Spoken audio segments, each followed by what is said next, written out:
right? Hey, what's up, family? Welcome to the Black Bottom Man Radio Show with your boy, Brother Mike. I will be your host. And hey, man, we are back for another exciting episode of the BBD Radio Show. And of course, I got my partners in consciousness. Beside me to my right is my co-host, Miss Amber Morgan. How you doing, Amber? I'm well. How are you? Let me give you applause for that. Yeah, Amber's in the building. All right, and of course, beside Amber is my main man, 50 grand, Mr. Derek Woodson. How you doing, Derek Woodson? I'm so. Can't really complain. Everything good? Yes, sir. I thank y'all for coming and joining me today so we can hang out and have a conversation about a few things, and hopefully it helps some people out. Shout out to the lovely Miss Janice, my co-host, and of course she wasn't able to be here with us, but she will be back. We got some more shows. We basically about to get this engine started again so we can bring y'all some more shows. So let's get into it, man. How you guys been? Great. Great? Yes, How's everything sir. going COVID style? Good. Everybody healthy? Family, Safe, friends, yeah. everybody safe? Healthy and wealthy. Healthy and wealthy? Okay. So what do y'all think has been like maybe the craziest thing you've experienced during this COVID? You know, like is there anything that stands out, whether it's, Trump or unemployment or stimulus checks or Biden with, what's he doing now? Telling people they ain't black if they don't vote for him or something. You know what? I tried to run from that, but that was the most preposterous thing I've ever heard in my life. Yeah, because man. you ran with a black president. If you don't vote for Biden, you're not black. And then for the people, especially us, to agree with that buffoonery, Right. I was sick to my stomach. It just shows the lack of respect. You get what I'm Yeah. saying? It's a lack of respect, man. And on top of it, like everybody has a chance in the sun. I done did some things that I'm not proud of that, I have to wear that. Even though I apologize, I went through the motion, stuff like that. You know what I mean? But I'm still held accountable for that. You called us super predators. Super predators. Hillary was the first one who said that, I Right. believe. So he agreed because it was for a greater goal for them. Right. He agreed with the same thing she said. Right. You know what I'm saying? But he put a little ad lib to it as well. But the thing about it is because Trump is such a prick. Yeah, such a prick. So Yeah, we like you know that. what I mean? That everybody's looking at how bad Trump is and sweeping his stuff under the rug. Right. And that's not fair. You gotta look the animal in his eyes to realize what type of animal you're dealing with. And Biden is the most sneakiest one because now you ran with Barack Obama. Apparently you love black people. Right. But at the same time, then you get and then on top, people felt they didn't see the snakeism that he did. He got a black vice president Right. on top being a female. Mm-hmm. So therefore, he's willing to get the black people to come in and vote for him. And I'm kind of a little torn between that. So Right. I don't really know with him. It's interesting because if you actually check his background, right? If you go back and see the clips of Biden in his younger years, like Biden was just a flat out obvious racist. You get what I'm saying? He was all about the 3-strike rule and locking black people up, talking about it's going to make the neighborhood safer. Yes, he did. And as an Israelite, I don't really dive into the politics because I have an alternative perspective when it comes to the voting. So I'll offer this up, right? For this is for those who swear that voting is the solution Please for say it. black people, right? Now I know this is going to ruffle some feathers, but this is just my opinion, even though it's based on facts, right? Number one, first of all, you have to understand what voting is, right? It's not your votes as a citizen that decides who the president is. Absolutely. It's the electoral votes, okay? So that right there, your vote really ain't counting but so much Right. because it's left up to a group of people that they call the Electoral College who actually does the voting. Number two, and again, I'm not telling people not to vote. I'm just simply offering you an alternative perspective based on facts. Voting has never gotten black people what they wanted. Now, I've had people who look at me like a heretic and say, well, what about our ancestors that died for voting? That is a narrative that they sold you, okay? Nobody died for voting. They died for freedom. That's what they died for, freedom. Voting happened to be one part of that freedom. But nobody got hung from a tree because they wanted to vote. They got hung from a tree because they wanted to be free and they didn't want to be slaves, but they sell us this narrative like you're doing your ancestors an injustice if you don't want to participate in this bullshit ass voting system, right? And then number three is you have to historically look at other nations within this nation. So I'll just pick the Asians, Arabs, or even Middle Eastern Indians. These people have had the lowest voter turnout in the past 50, 60 years, but yet they are more successful within this country than we are. When's the last time you seen an Asian politician? When's the last time you seen an Arab standing out there saying, we must vote, buddy? You understand what I mean? Like they don't do that because they understand what we don't understand, which is they don't come to this nation to assimilate into the nation itself. They come to be a nation within the nation. So instead of begging other people to fix your problems as a community of people, they do it themselves by practicing what? Group economics, which is what Black by the Man is all about. Big up to Amber today for rocking our royal purple Black by the Man. You can get that at blackbytheman.com. But yeah, so they practice group economics. They build businesses. They send their kids to Ivy League schools. This is how they make it in this country. We don't do that. We want to vote somebody in place that's going to fix our problems. And I'm just saying it's never happened. You understand what I mean? So when you're dealing with Biden or Kamala Harris or Trump or whoever, like you're dealing with the lesser of 2, 3 evils, like who really cares who gets in that position? Nobody is actually going to do anything for you. Now, I'll use Dr. Anderson as an example.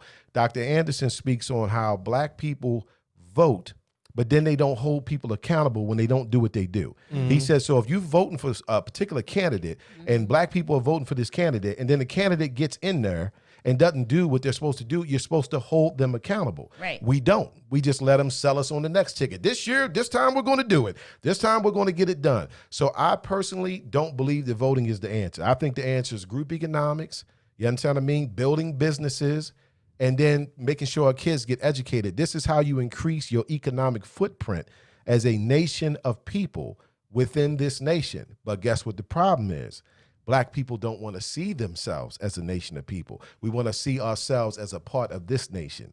That Asian man don't see himself as a part of the United States nation. He sees himself as a nation within a nation. The native Indians are a nation within a nation. You understand what I'm saying? The Arabs are a nation within a nation. Black people, we want to be here and join them and hope that, Mr. Charlie, throw us a bone. Yeah, throw us a bone. So I'm just saying, I'm not telling people not to vote, but historically, based on the evidence and the facts, it has never been the solution to our problems. Stop believing the narrative that they sold you, that Black people died so you can vote. No, they died for freedom.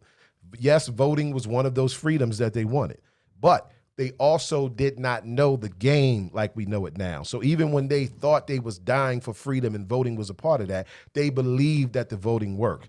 We live in the information age where we have absolute proof that it doesn't work. That's how George Bush Jr. became president. You understand what I mean? Absolutely. So how dare we still look at this like this is our only solution? We have to vote. We have to go out there and vote. Man, please, you running the same game that they've been running on us for years. And again, I'm not telling you not to vote. Do whatever you want to do.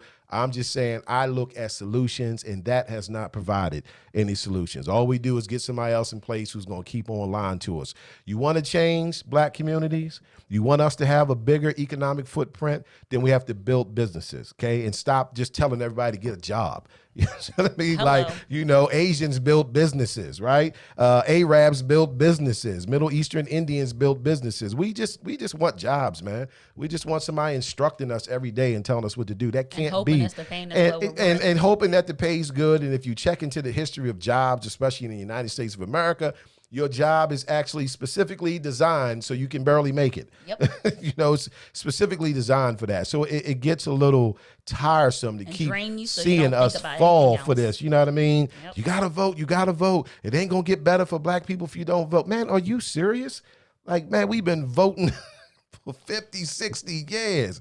Ain't nothing got better. We have to fix it. So that's why the other nations look down on us. That's why Arabs and Asians and Middle Eastern Indians look down on Black Americans, because they looking at us like, why do y'all keep begging these people to fix y'all situation?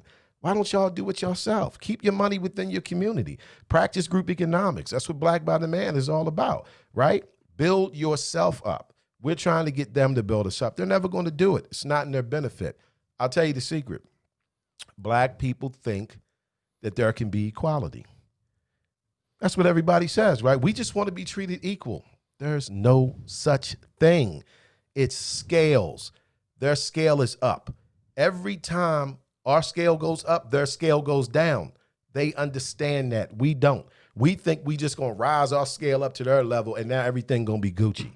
It's not. That's not how it works. It's a scale. They're not going to let you come up because it means they're going down. So you're never going to get equality. You can just forget that. That's what the Proud Boys said. They said if President Trump does not get in office, we're going to figure this out with y'all. See what I'm saying? That's what I'm talking about. So that's what that scale thing is. That's the scale, right? Yeah, exactly. Right. You know, every time we come up, they go down.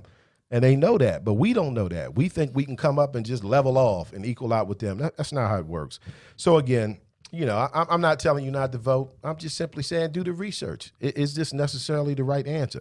Now, I believe that voting works probably on lower levels, more local levels, your councilmen, you understand what I mean, and people like that. Yes, I believe the voting probably counts on that type of stuff. But when you're talking about the president of the United States, like, are you aware of how long it took these people to get this country in this position where they got their foot on black people's necks and Mexicans' necks? You understand what I mean? And you think they're going to give all that up by letting us vote who going to run it? It doesn't even make sense logically. So we put in 400 years worth of work to get y'all where we got y'all. But we're gonna take the risk of y'all voting us out. Barack and we losing all Obama that. was enough for us to get a black president. Well, they always throw us a bone. Barack was a bone. Yeah. The movie Black Panther was a bone. We get excited over minimal stuff because, as the scriptures say, we perish because we lack knowledge. We don't have the knowledge on how this game really works. We are in a game. You know how people say they playing chess and you playing checkers? Hello. I'm telling you, we not even playing checkers. We are in the audience.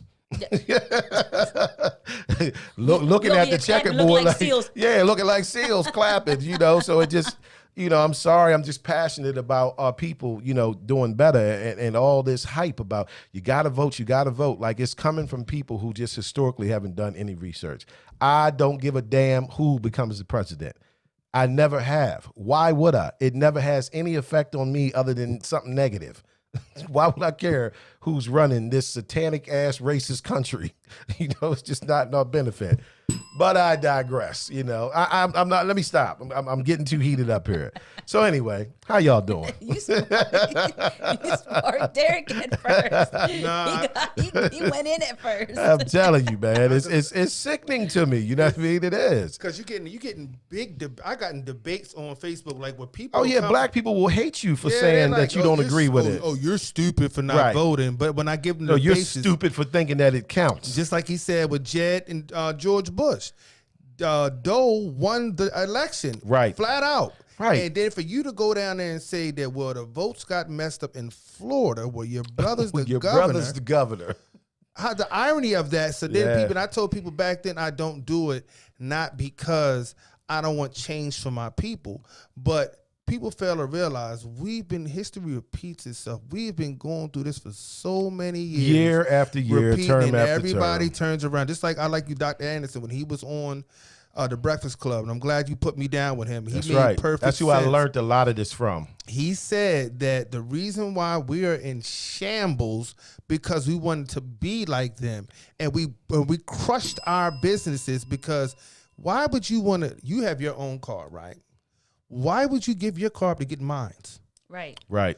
So now you're on my type of time. Then they get in my car, and you got to get in the back seat. Right. Right. See? So that doesn't make any sense. So when he Right. said about the buses and everything, we fought so hard to get on these buses. We fought so hard to go and eat their unseasoned food. Right. You know what I mean? I want some of their pie that tastes horrible. You know what I'm saying? And you want to sit at there. You know what I'm saying? Sit at their counters just to be like them. And then your mom and pop, where the Southern food tastes amazing, has to shut down because you put your money somewhere that doesn't make a benefit. It doesn't benefit your community. And when you tell out to black people, you know what they say? You sound dumb. Or they call you racist. Oh, Lord help. You know, just uneducated on what racism really is. Dummies. This doesn't make any sense.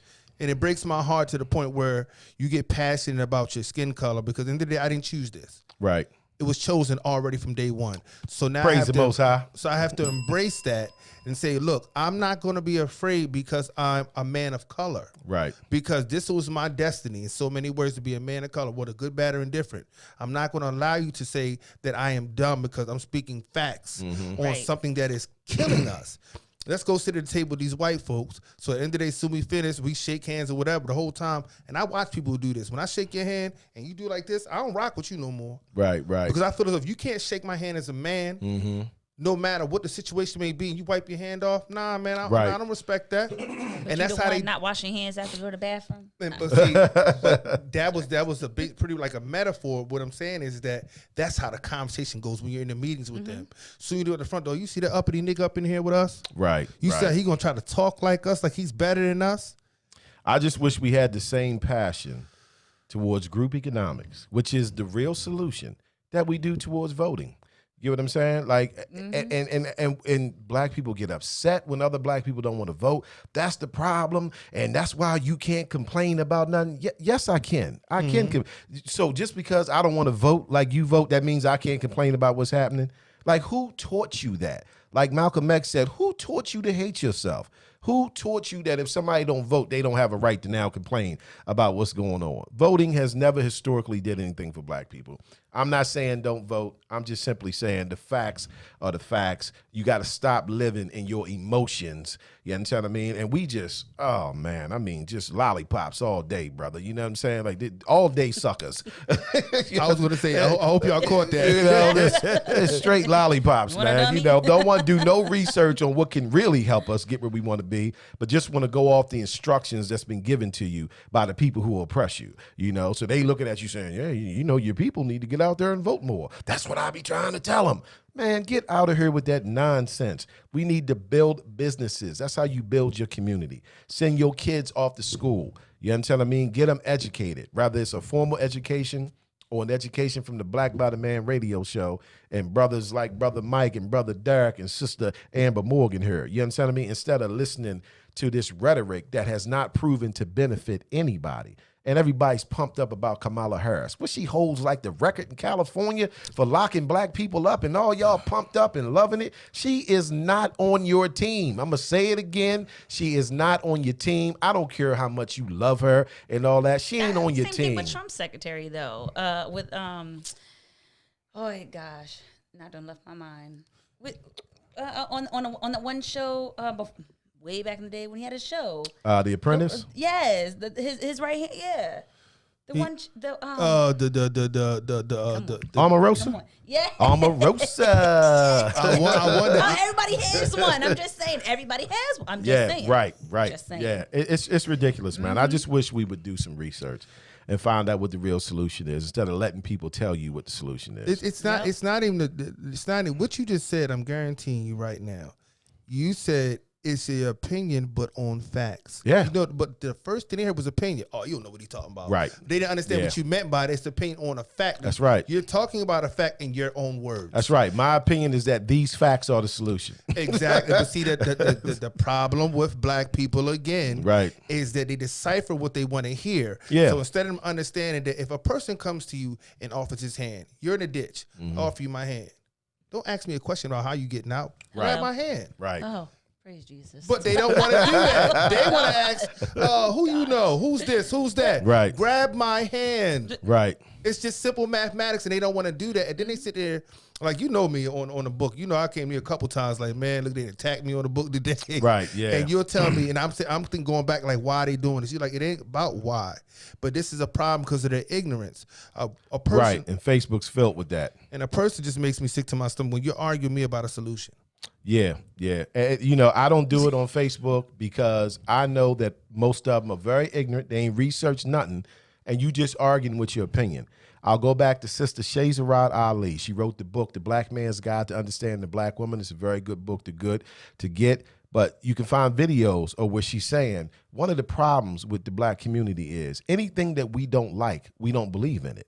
You get what I'm saying? So that's what they're arguing with you about. They don't like what you said. So because they don't like it, it can't be true. You know, and Sister Ali says, it doesn't mean it's not true. It just means you're a disbeliever. You understand what I mean? Stop disbelieving something just because you don't like what was said. If you did the research instead of just getting emotional, you understand what I mean? Because you filled with a bunch of rhetoric that other people put in your head, you find that it's nothing to be upset about. But I know most people on Facebook are just there to be heard. You know, the average person, when you speaking to them, are listening to rebuttal. True. They're listening to disagree. They're not listening to try to understand exactly what you're saying. They're waiting to find something that they disagree with, and then that's what they're going to come back at you with. No facts. You know what I mean? None of that. I had a little discussion on Facebook with a particular person, you know, and I had to explain, like, you getting emotional and you basing it all on your opinion. I'm telling you real facts. You understand what I mean? Like, I don't spit things out my mouth just for GP. You know, like, I do the research and find out what's what, and then I bring it through on the show. Now, as far as people who are not going to like it and it's going to ruffle their feathers, that's fine with me. This is my show. You understand what I'm saying? I run it the way I want to run it, you know, but I bring forth truth. And the truth is always ugly to people. You get what I mean? It's always ugly. And they don't like it because it's true, but they won't take time out to go research it. They just want to be mad that they don't like it. That ain't true. You know, blah, blah, blah. Well, how do you know if you didn't do any research? You know what I mean? Like, I feel that I'm too intelligent of an individual. I am never going to argue with somebody who did some research and I didn't do any, just because I don't like what they're saying. But that seems to be the average Facebook user. You know what I'm saying? You know, they ain't did no research. They just want to argue with you because they don't like what you said. Well, I mean, and then go do the research and find out that you was right? And then they take the information to go be a hero with somebody else. Right. You know, hey, it's ridiculous, man. We not going to achieve this way. We ain't going to achieve.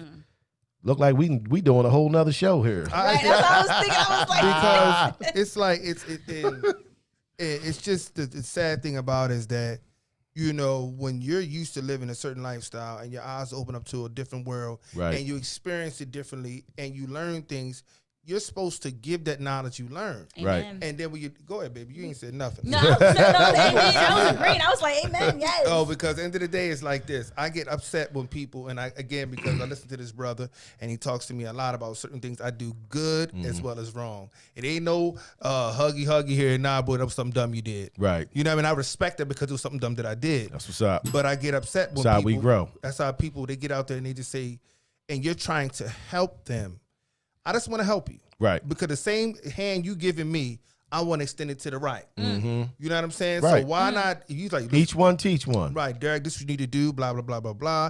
And you're dealing with facts. Now here I didn't learn something. I'm proud that I learned something. See, the thing is, I can read this right here, but if I didn't put it into action, it means nothing. Now, from you watching your actions and you're showing me, so therefore. Even you got 10 things you showed me did in action. If I can take 2 and run with it, I'm cool with that. Run with that. I'll get the other 8 later. Right. You know what I'm saying? So these 2 that I got, okay, I'm going to teach my man. So therefore, we can create something that I've learned, and then he could teach someone. Oh, nah. Right. I'm trying to watch this football game. They laughing at us, man. Other nations within this country laugh at black people because they see that we think we still gonna vote somebody and this gonna solve our problems. Meanwhile, they solving their problems themselves. And if Trump was over there, they'd have threw him out of there. They'd have bombed everything over there. That's what I'm saying. You understand what I mean? But since he's here and they're here, like, they don't really care. You understand what I mean? Like, you know, I'm sure there's exceptions to the rule. Right. But overall, as a community of people, when's the last time you seen an Asian forum with them talking about who gonna be the president? Oh, they kills them over there. Yeah, that's what I'm saying. Like, when is the last time you seen a pack of Arabs talking about we must vote, buddy? Buddy, we got to vote. It's the only way that we're gonna get to where we need to be. We the only ones that believe in that nonsense, that fairy tale, even though there's no proof of it ever working. What's that syndrome? What is Stockholm syndrome? Stockholm syndrome. It's the love for your oppressor, you know. So a lot of us suffer from that. We love the oppressor so much, we still waiting on Master to rescue us. You know what I mean? That's just the way he likes it. I mean, he's so bold with it, he'll jump out there and say, well, you ain't even black if you don't vote for me. Yeah. Now, you'd have did that to some Asians, you wouldn't get none of their votes. You don't touch the spirit. You know what I'm saying? How dare you declare, you know, if we black or not, if rather we fool with you. Because you know, people got out there and said, yeah, I'm riding with Biden. He said, you ain't black. I said, did you hear what this racist prick said? Man, I ain't riding with none of them. You know, I just keep my mouth shut, though, because I ain't got time to be arguing with black people and their emotions behind voting. But at the same time, I challenge anybody to show me what voting has done for the black community. Challenge. You understand me? I challenge you to that. You show me what historically us voting has gotten us. Because last time I checked, we still oppressed. We still getting killed in the streets. Police still ain't going to jail. That's on everybody watch. It ain't going to matter if it's Trump's, Biden's, Obama's, Right. Camilla, Reagan, Clinton. It's not going to matter who watch it is. It's a system that's designed to do what it does. So you have to develop your own systems. That's how you create businesses. You develop systems. But hey, what do I know, right? I'm just a guy that does the research. Yeah, man. I could be honest. I'm not very punctual. Me and periods, we don't get along at all. I didn't run on sentence for years. Right. So I said the same thing you said and Joy, like we still getting killed, we still getting this. The Right. best, instead of them receiving information, you know what they said? Put a period in there next time. Yeah. So I that's said, what I'm saying. you got to be kidding me. Pettiness. So Pettiness. because you didn't read what I said, so I had Right. to put a period in for you to get it. Right. Craziness. Well, look, we just spent the first 25 minutes on some current events. Right. Hey, welcome to the Black Body Man Radio Show. I'm gonna go and put that one on you. You know what I mean? Yeah, I got a little passionate about that. I'm going to take the hit. He kicked it off, though, right? Listen, You brought it up. It just sparked. Yo, you kicked it off. I kicked it off in a little bit of anger. You mellowed it out. Yeah. So when you mellowed it out, we jumped right back on the bandwagon. We could have ended the show. We 25 Right. minutes in. Like, thanks for tuning in, everybody. It's just when you're talking to people that make sense, you get lost in the moment. Yeah. When you talk people making sense. When Right. you're talking to a Yep. person just talking dumb stuff. You see the football game? Yeah, last I night? tend to do the research before I actually open my mouth up. You understand what I mean? So it's a good thing. I know what I'm speaking is the truth, right? But it's also not a good thing because all it does is make black people mad and emotional, and then they want to argue with you about some shit that they don't know nothing about. They ain't did no research on, right? There's some other people keep telling them that. But anyway, let's actually get into today's show, which should be a little better, a little bit more, neutral here. All right, so today's show, we are going over 10 ways to go broke. Why are we doing this? Because finances are major. Now people like to say, well, money isn't everything. Okay, well, we all know that. It's right But up there with breathing. it sure does make every day a lot easier. And even the Bible itself says money fixeth all things, right? Something to that extent. I'm paraphrasing. So money's a major thing, especially right now during the post-COVID. I don't even know if it's post-COVID. We kind of still in it, huh? Yeah. We're So still in it, okay, yeah, so yeah. in COVID, Yeah, right? We kind of got to pay attention to money more than ever. And in case y'all didn't know, our team member here, Miss Amber Morgan, happens to specialize in financial literacy. So this is definitely going to be a show where she's going to be able to educate us on things, and we'll both, all give our input. This should be great. So we want to talk about how we go broke, but just, off the top, do we think this is something we all deal with or have dealt with? Oh, yes. Right, money's like a Definitely. problem, right? Definitely. And I always feel that one of the secrets is it's not about what you make. It's about what you keep. Amen. You know what I mean? So that's the first thing. Yes. So we got 10 ways that we go broke. And when we say we mean all of us, right? We're not excluding ourselves. These shows are Right, educational right. for us as Yes, well. yes. So let's get into number one. The number one way you can go broke is addictions. What type of addictions? All types of addictions. You could have a shoe addiction. Food You could have a food addiction. You could have a drug addiction. You could have a party addiction, an alcohol addiction. Anything. Whatever type of addiction you have, all these things contribute to taking money out your pocket. Yes. Off the top, what type of addiction do you think you guys have had in your life? Rather younger years, current, that has taken away from your money and helped you to, go broke. Crickets. I'm like, wait a minute. Is it personal or what is? Because if it's you do. Yeah, like, or let's say even if it's not yourself, maybe family, friends. It's funny because I always think, I'm like, I probably, if anything, I'm addicted to not spending. Okay, well, hey, she's on point there. So, I would. In my younger years, I probably would say clothes and stuff. Like Right. bought a lot of polo shirts and stuff like that, and I probably shouldn't have been buying that shit. I go with the hanging out because Hanging out? Okay. Yeah, I spent a lot of money at them bars back in the day. I think hanging out is a big one that adults to this Yeah. day really don't realize. But you know what, though? If anything, and a lot of people probably don't even think about it, food. Food addiction. Yes. And not necessarily like, oh my gosh, I have to have a donut every day, or oh my gosh, my coffee every day. It's okay, I'm gonna pick this up. Oh, you know, I don't really got time to cook dinner. I'm gonna go ahead and just go pick this up, you know. So if anything, it's, you know, the addictions of getting something, picking something just out, something while you're out, as opposed to like maybe meal prepping or something like that. The average person, I'm not sure if you guys, you know this, but the average person waste about $200 a month eating out. I think that's a modest number. You know, I was listen. I was going to say. I mean, you know, I think that number's a little higher than that. I was just, you know, if you don't too, you know, you go a little bit higher, and people are like, oh my gosh, not me, but 200 a little bit more of a, okay, yeah, maybe that's me, you know. Right. So if anything, I'd say probably food. Yeah, okay. I think food's a good one. Nothing for me to run and go get, you know, some fries. Right. Run and go get something from, you know, Right. a burger or something. So The convenience of food, eating out at Yes. restaurants. Yes. You know, even if it's not fast food, Yes. it still Yep. costs. Yes. Yeah. You know, some money. You said going out with friends and stuff like that. So Yeah. that probably would be me if anything. Yeah, going out with friends, I think, is a big one because that involves the food and then partying. You get your drink on or whatever.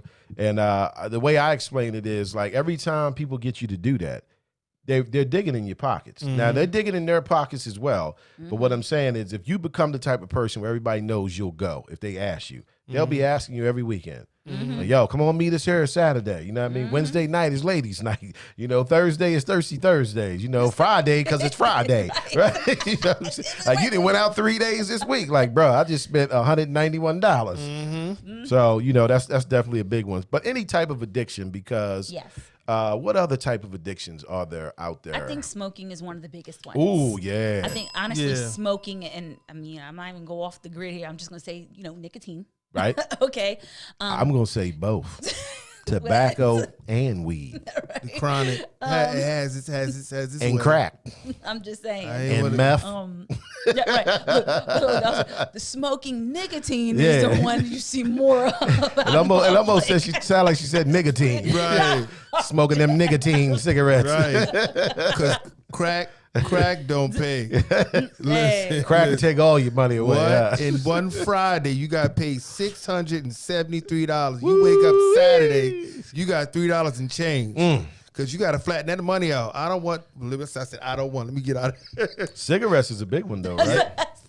Yeah, at Cigarettes one and time, tobacco products, Black and Miles, at Newports. one time, I think it's from 2004, maybe 2002, something like that. Cigarettes were $2.82. They're up to they're up to $8, $9. But in New York, Damn. Philadelphia, I went to Philly one time and I said, let me go get this pack of cigarettes for my girl at the time.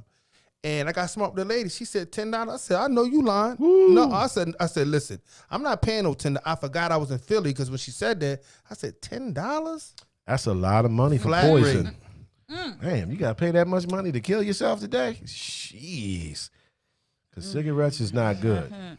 No, it's not. It's not. everybody. It's not good. That's an expensive habit to get sick behind. And it Yeah. does. You know what I Yeah. mean? It's terrible. Yes, definitely. What about weed? We can say weed. Weed's legal. And it's from the earth. True. It's legal. This is the beef. People smoke a lot of weed. It's This legal. is the beef between cigarettes and weed. And it's a real beef. Mm-hmm. A lot of people think it's a real beef because a person will get it and get, yo, don't stink of cigarettes, da da da da da da. And I'm like, yo, the weed stink. They said it's from the earth. It's from the earth. And it makes and Yeah. they will battle you Right. back and forth. Like they Back say, and forth then you and say, forth well, and weed has back. chemicals in there too, but it's not as bad as cigarettes. Then you'll have an ongoing. And they got beef. weed with chemicals in that. Y'all need some new dealers. Well, the chemicals is the THC, and then certain places they trying to get a person, they put fentanyl in it as well, See, now when they lacing it with stuff, that's crazy. and Yeah. that's for the high now because the natural high from back in the day we was getting down purple haze. I don't know what you're talking about. Purple. He must have seen that shirt and started thinking stuff. I don't know what's going on here. Now, I ain't got no problem with the herbs. Herbs is from the earth. It's all Yeah, good. and it's Ain't mad at nobody. I'm a two-headed Back to quitter. it, it's an addiction. It's so an addiction. It is. Okay, okay. So, It- look, it- so I'm it bringing is an I'm bringing addiction. it back. It's Okay, an addiction. all right, you So got it's no. that. Okay. It's No a on the herb because it's taking your money. Yeah, Yes. Taking your money. but if you roll papers, At least buy some weight. Look, gonna at say least buy some weight. right? If you roll papers, you be good. Roll thin joints. Right. So yeah, I feel we don't have to hold back on talking about weed because the shit's legal. Yeah. You know what I mean? It's straight legal. You know, like somebody was smoking weed in my neighborhood the other day, and I just looked like, damn, that's what's up. You know, man got his card, sitting out on his deck, you right. doing his thing. He Everybody was got a home. card Listen, now, he yep. don't even know the struggle. He does not know. You know what I mean? Because back in the day when we was coming up, woo, man, you get 6 months for a half a joint. And then they on you, chasing you there. You have a bunch of you smoking. Next thing you know, the police come like you got a gun or something. And now you can have up to like 10 grams on you. I mean, when I heard that, I said, man, are you serious? Like, do you know that's like a quarter and an eighth? That's a lot of herb. You And know you what I get mean? And get a ticket? $25. Wow. The world's changing. So, okay. So we got smoking addictions. We got food addictions. What else? What about car addictions? There are people who trade their car in like every 2 years. Yeah. Yeah. I've You seen understand what I mean? And start a whole new roller coaster of a loan. You know, so it's an addiction, right? Because you got to constantly look good. You got to look keep like up with the masses. keep up with the masses. You got to look like you're getting paper. You got money. Oh, cell phones as well. Cell Ooh, phones that's as a good well. one. Good one, bro. Good one, bro. Electronics, you know. That iPhone. Yeah, the iPhone, or even I would say electronics like the iPad and stuff like that. Yeah. Yep. And the companies are crazy. You'll get the say the 10, and by the 6th month, the 11's on its The way. 11's on its way. Yep. I still got an iPad 9.7 inch.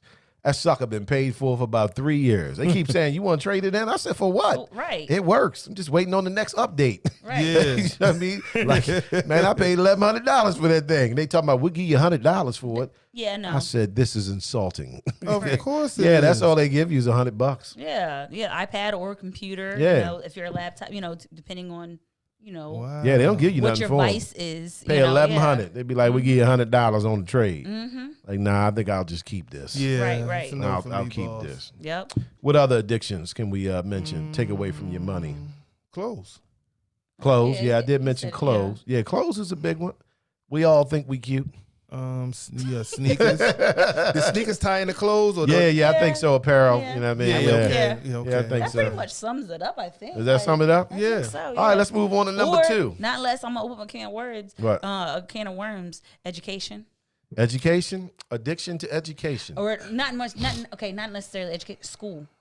School, addicted to school. School. Okay, can You you have- elaborate more? Okay, so you have some people, you know, who don't quite know what to do with themselves after they've gone to college. okay. So what do Okay. they do? They go back. They get a Ah, master's. And what do they do? They get a PhD. And then what do Right. they do? They go for another degree. And then they're a dual degree. okay, And then what do? They get a certificate. okay. Wow. Yeah, I didn't think about that. All right. Amber So said education. That's you know, when I'm sitting down with people and, you know, educating them on financial literacy, that is probably the number one thing, actually. Wow. Loans, student loans. Student loans. Okay. Okay, going in debt. Yes. So that's definitely Yep. hurting your pockets. So yeah, I mean, I say the reason why it's an addiction is because they feel like they're missing out. Right. You know, they can't. You know, Right. I got to finish my degree. Well, what happens if you don't finish this degree? When I sit down with them, what happens if you don't finish this? Right. You actually have to get What out here and start happens- making money. Yes. And what happens if, you know, like you don't finish it? And okay, all right, you finish it, and what money is this bringing to you? What?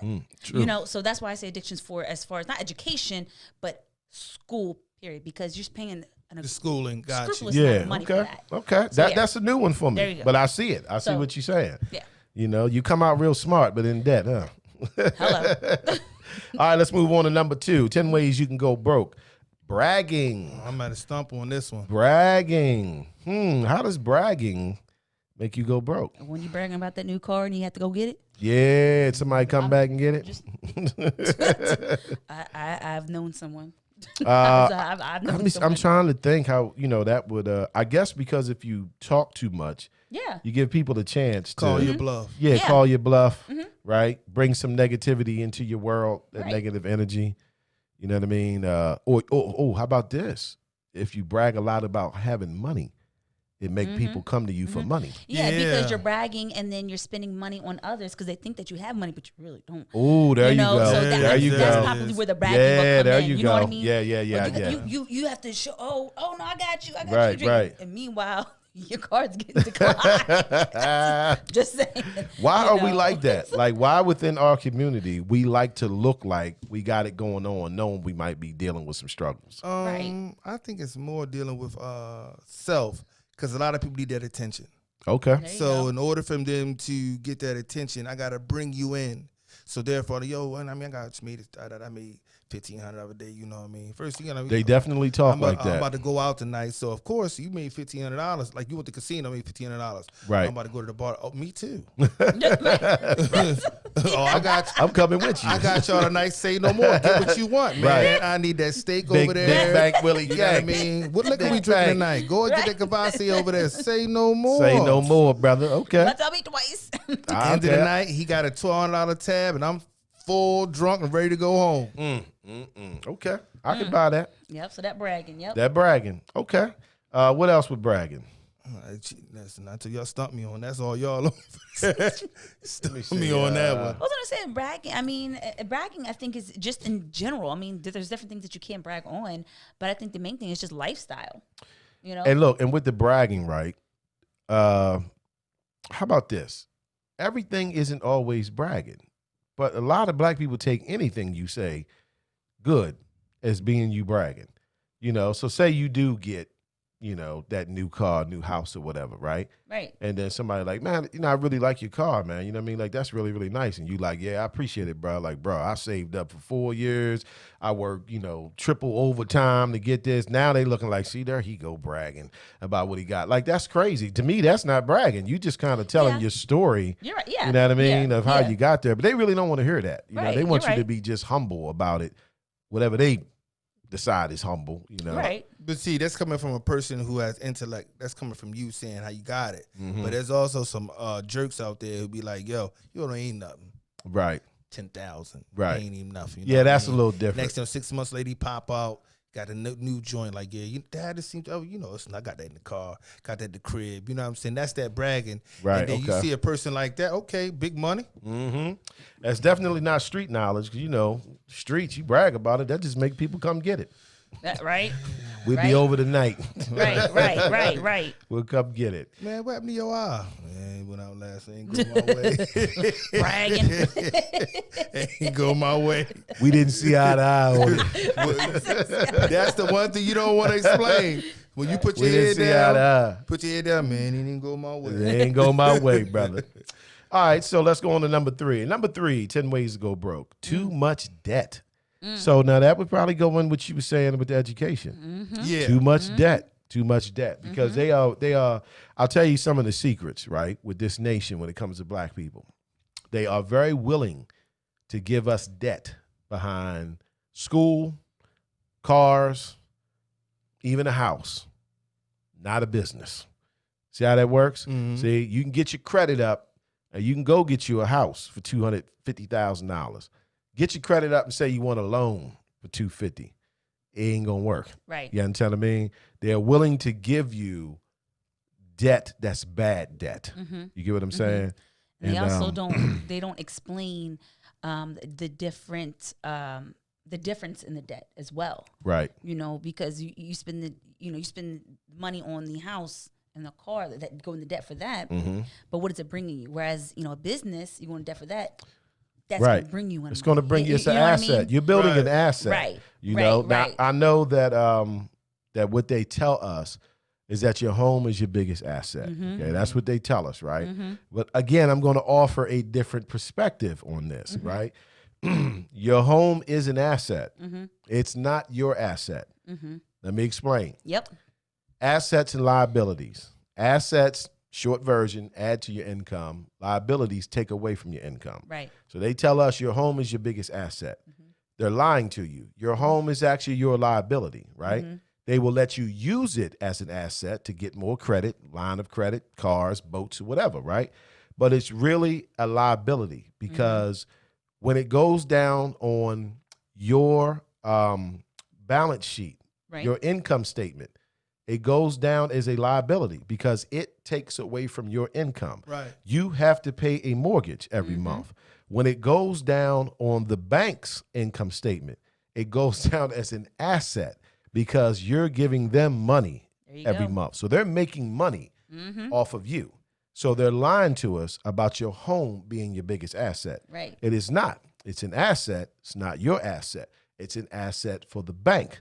People have tried to argue with me about that, right? And I tell them, okay, well, if you don't believe that it's an asset for the bank, stop paying the mortgage and see who takes the house from you. The people who really own it. Yeah. Right. You understand what I'm saying? You're right. You know, so I just thought I'd put that out there. It's just more trickery that they do. You know what I mean? Yep. People really believe, you know, well, my house is my biggest asset. Yeah. Honestly, you are no, your biggest it's asset, not. and people fail to understand and realize that because you're the one that's bringing in that Say money. it again. Say You it know what I again. mean? Look, Church. Church. Let me bring it down. Let me bring it down. Preach. You know, because what people fail to understand, and when I sit down with them and I educate, I'm like, look, you want to go ahead and put insurance, you know, on the phone and things that are liabilities, but you are your biggest asset. That house ain't going there and hustling. Asset. Money don't sweat, sweetheart. No. You out there going ahead and you are the biggest asset because you making that money. That's right. That's You why know, you and should you're try not working doing- for yourself. Right, and you're not doing anything to protect your income, to work for yourself, to make sure that you got that plan B in case your liability costs you. You know what I mean? Right. They don't teach us and educate us in school about debt. They don't educate us about No. liabilities and assets. They don't educate us about that. No, they don't because give if you we any educated financial about it- literacy. Right, and if we educated about it, then things would change, and that's why we're not educated on it. They sit there and talking about debt. No one told me. You know what? You know what I was told? What's that? Oh, you're 18. Go get a credit card. Build up your credit. Right. Didn't nobody tell me about the rule of 72? Didn't nobody tell me that you know interest can work for you and against you and how long it takes for your money to double? Didn't nobody tell me that? Right. And then you sitting here, you know, we young and dumb in our 20s, racking up all this debt, thinking we building credit, don't know a lick about interest rates. And Right. me personally, look, let me talk to the window over here. You know what I mean? Didn't know a lick about how, you know, debt works and stuff. And then you really want to do something to make moves. And then they looking at you like, girl, you know what your credit score is? And I'm Right. like, credit score? Right. What is that? Right. What is that? right. You What know, is that? so I mean that's the thing. Like you said, they are definitely you know, make it available for you to go ahead and get those loans for the houses, for the cars, or the credit cards. That's right. You know, they seek you out. Right. They send you the mail. You ever notice? Because they know that's bad You debt. moved. Right. You moved, but you got a new credit card? Yeah, another offer in the mail, Yeah, right? Another offer with your name on it. At your new address. Yeah. And you ain't. It's not like it's the same. I the same found you. card. I found Exactly. It's not like okay, you've been Visa the I've whole been time. missing you. Right. Right. But then Mastercard finds you and like, oh, by the way, Right. hold up, wait a minute. So yeah, that's my sorry, that little. So I'll give Little a since we spoke on that, I'll give a tip with the credit cards, right? So one of the tricks with a credit card to prevent it from really damaging your credit, you have to keep 30% of Yes. your available credit available. Yes. You understand what I mean? So Yep. never go below the 30% availability of your credit limit. Right. That's right. when they're going to hit your score Right. really, really hard. Yeah. And I mean really hard. Yeah. You know what I mean? Like I had a credit card, it was only a $500 limit. And I took the balance up to $389. Right? It was only like $100 something available. And they dropped my credit score 53 points. Yeah. I'm like, man, are you serious? What kind of games are Yep. y'all playing? Yep, You know, because- and then when I paid it, they raised it 23 points. Exactly, because your credit score is a report card on how you're borrowing that money. So they a want you to terrible borrow the money, system, but man. only a Right, certain amount. right. You know, Right. Whoa, now you So, yeah. don't spend too much. They're willing to give you loans for things that they know is going to be bad debt. You Right, know, so they exactly. give you that car loan. They'll even give you a home loan if you get your credit score right and Exactly. get your, your closing Yep. cost money. Exactly. They'll give you a school loan, but if you want a loan to build a Wawa, suddenly it's not so available. Right. You get what I mean? Because they really don't want you coming up. They don't want you coming up. So what else brings us debt? Vehicles is probably one of the big ones. Education, credit cards, I would say housing. housing. Whether it be rent or mortgage, because when a lot of people don't realize this, that when they're looking for a place to rent, that also they pull your credit score. They're pretty. Oh, yeah. Your credit score, right?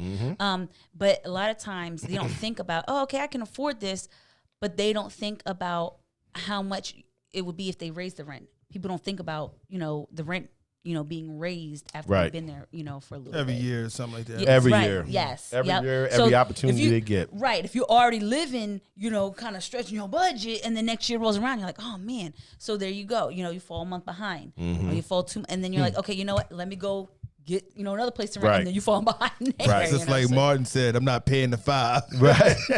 Whole time I thought it was $500. It was $5. Yeah. The whole time you said, I'm not paying the $5. I'm not paying the $5. Right. So yeah. All right, what else? Too much debt. I don't specialize in debt. Yeah. Well, I was gonna I'm say. trying to think of debts that I've had, though. I was gonna say significant other, but that's kind of like it's kind of touching a little bit later. Right. Whole nother So- subject. Yeah. Child support. Ouch. I could be on here all day about that. I was just saying in general, but yeah, I mean, yeah. I could do a whole show by myself on that Oh, one. the child support, right? A whole nother Ooh, show. that's a rip off right there. Yes, ain't it? it is. I'm gonna say this about child support, and I know some people ain't gonna like it, but it's the BBD radio show, and I happen to be the host.